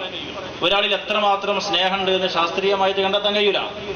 അതുപോലെ ചരിത്രപരമായ വസ്തുതകൾ, അലക്സാണ്ടർ ചക്രവർത്തി ജീവിച്ചിരുന്നു എന്നതെങ്ങനെ ശാസ്ത്രീയമായി തെളിയിക്കാം? അത് ശാസ്ത്രീയമായി തെളിയിക്കേണ്ടതല്ല. AD 500 എനിക്കൊരു വല്ലിപ്പയുണ്ടായിരുന്നു, ഇതൊരു ചരിത്രപരമായ യാഥാർത്ഥ്യമാണ്. ഇതെങ്ങനെ ശാസ്ത്രത്തിലൂടെ കണ്ടെത്തുക? അപ്പൊ ശാസ്ത്രത്തിന് ഒരുപാട് പരിധികളുണ്ട്. ശാസ്ത്രത്തിന്റെ പരിധിയിൽപ്പെട്ടതേ സയൻസിന് പറയാൻ കഴിയുള്ളൂ.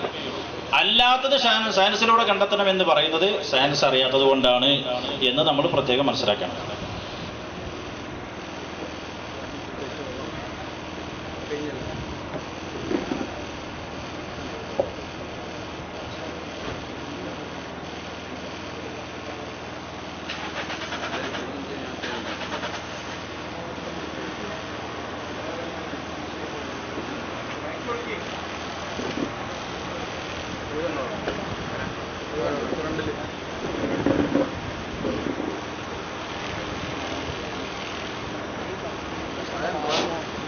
ഇനി ക്വസ്റ്റ്യൻസ് ഉണ്ടോ? ഇപ്പോൾ ലാസ്റ്റ് ചോദിച്ച ചോദ്യത്തിന്റെ ഒരു ഉപചോദ്യമാണ്. നൂറുകണക്കിന് മതങ്ങളുണ്ട്. ഇയാൾ ജനിച്ചത് ഒരു മതത്തിലാണ്, ഇസ്ലാമോ അല്ലെങ്കിൽ വേറെ ഏതോ മതത്തിലാണ്. പക്ഷെ അദ്ദേഹം പഠിക്കാൻ വേണ്ടിയിട്ട് ഒരു വർഷം ക്രിസ്തുമതം പഠിക്കാൻ വേണ്ടിയിട്ടും അങ്ങനെ ശരിയില്ല എന്ന് മനസ്സിലായി. അടുത്ത വർഷം ഹിന്ദുമതം പഠിക്കാൻ തീരുമാനിച്ചു, അങ്ങനെ അത് ശരിയല്ല എന്ന് മനസ്സിലായി. അങ്ങനെ ഓരോ വർഷം അദ്ദേഹം ധാരാളം മതങ്ങൾ പഠിക്കാൻ വേണ്ടിയിട്ട് അയാളുടെ മതത്തിനെ അവിടെ വിട്ടു. കാരണം ഏത് മതമാണ് ശരിയെന്ന് അറിയില്ലല്ലോ. ഒരു മുസ്ലിമായി ജനിച്ചൊരു കുട്ടി, അവൻ ഈ മതത്തിനെ പഠിക്കാൻ വേണ്ടി അവന്റെ യുക്തിയും അവന്റെ ബുദ്ധിയും ഉപയോഗിച്ചിട്ട് അവൻ പഠിക്കാൻ വേണ്ടിയിട്ട് സമയം ചെലവഴിച്ചാൽ അങ്ങനെ ലാസ്റ്റാണ് അയാൾക്ക് ഇസ്ലാം ശരിയാന്ന് ബോധ്യപ്പെട്ടത്. എങ്കിൽ ഇത്രയും കാലം അദ്ദേഹം ഈ അധ്വാനിച്ച് തീരുമാനം എടുക്കാതെ ഒരു കാര്യം കേട്ടാൽ നമ്മൾ ഒറ്റയ്ക്ക് തള്ളും വേണ്ട കൊള്ളും വേണ്ട, ന്യൂട്രലിൽ നിന്നിട്ട്, അപ്പൊ ഈ ന്യൂട്രലിൽ നിന്ന് ഇത്രയും കാലം അദ്ദേഹം ഒരു മതം പ്രാക്ടീസ് ചെയ്തില്ല എങ്കിൽ അദ്ദേഹം കുറ്റക്കാരനാണോ? കാരണം അദ്ദേഹത്തിന് ഒരു കാരണം ഉണ്ടല്ലോ. ഏത് മതത്തിന് നൂറുകണക്കിന് മതമുണ്ട്. അപ്പൊ ഏതാണെന്ന് പഠിക്കാനാണ് അയാൾ സമയം എടുത്തത്, ആ ന്യൂട്രലിൽ നിന്നത്. അപ്പൊ അദ്ദേഹം അതിന് കുറ്റക്കാരനാണോ? അദ്ദേഹം നിസ്കാരം മടക്കേണ്ടതുണ്ടോ? അതാണ് ചോദ്യം.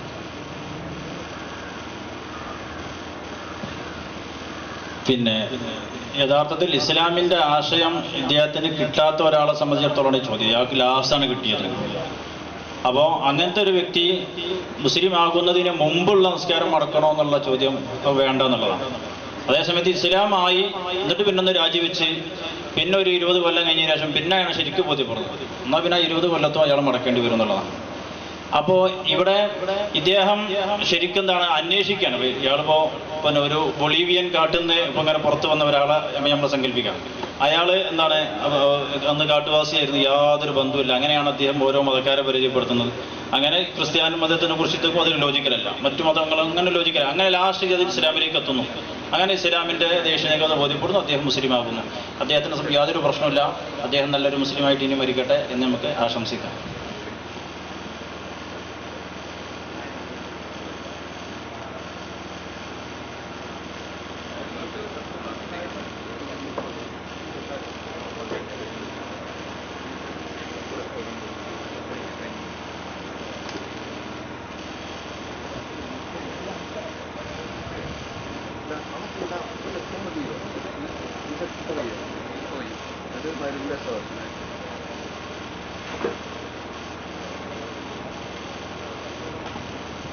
ഇപ്പൊ ഒരാൾക്ക് കറാമത്ത് ഉണ്ടാണോ എന്നുള്ളത് അതിന്റെ മാനദണ്ഡം എന്താണ്?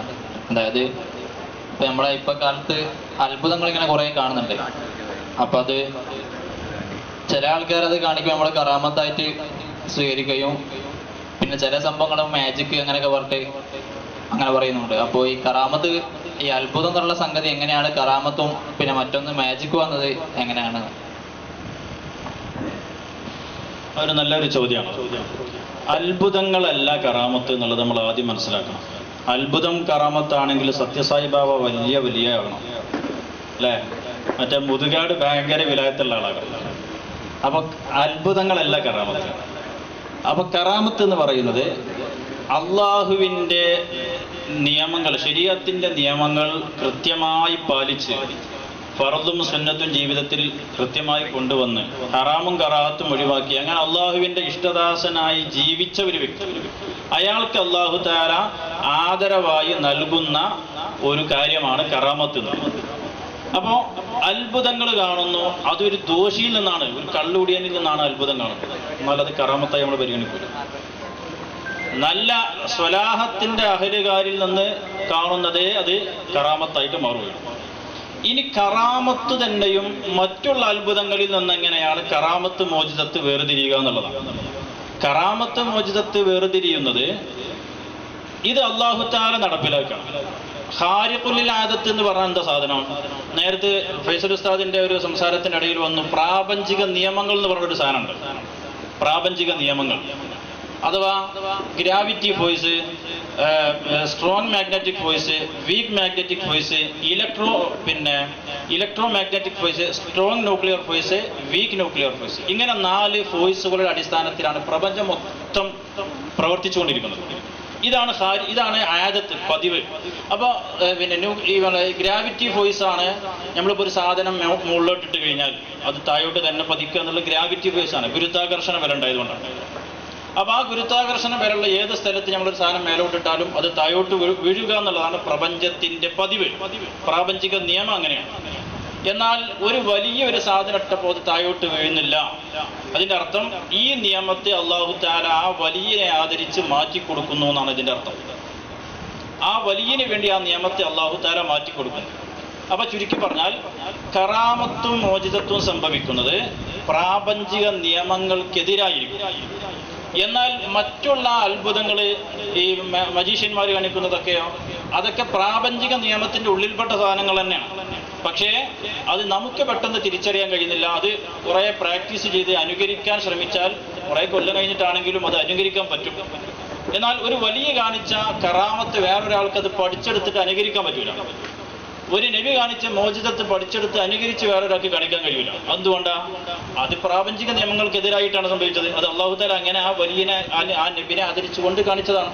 അത് അനുകരിക്കാൻ കഴിയില്ല, പഠിച്ചെടുക്കാൻ കഴിയില്ല. എന്നാൽ മജീഷ്യന്മാരുടേത് അത് ഒരു കൺകെട്ടി വിദ്യയാണ്. ആ കൺകെട്ടി വിദ്യന്റെ ഒരു സീക്രട്ട് ഉണ്ടാവും. ആ സീക്രട്ട് പഠിച്ചാൽ ആർക്കും അത് ചെയ്യാവുന്നതാണ്. മനസ്സിലായല്ലോ?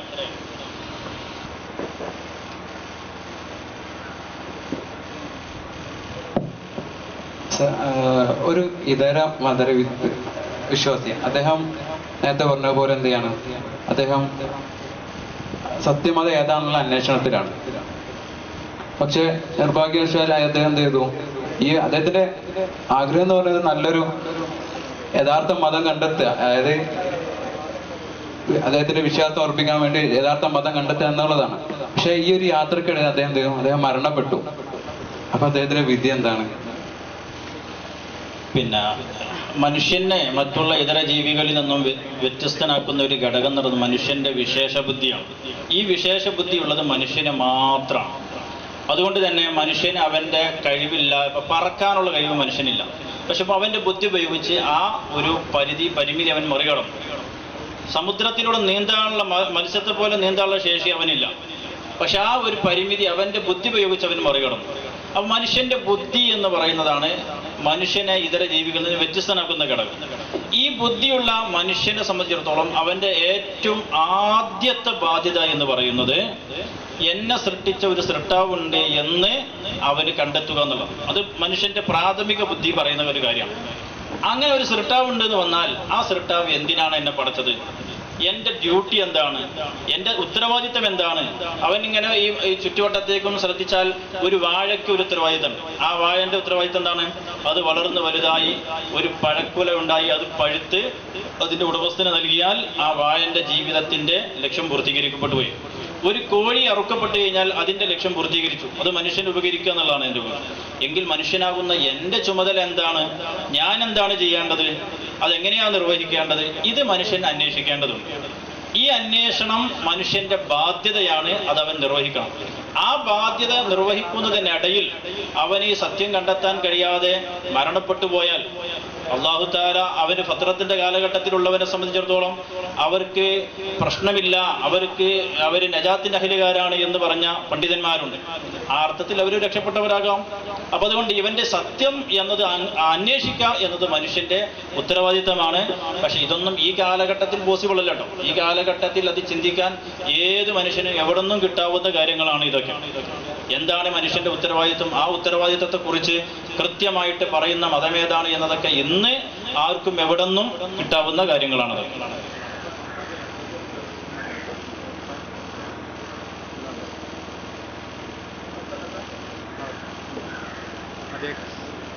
അവസാനിപ്പിക്കല്ലേ?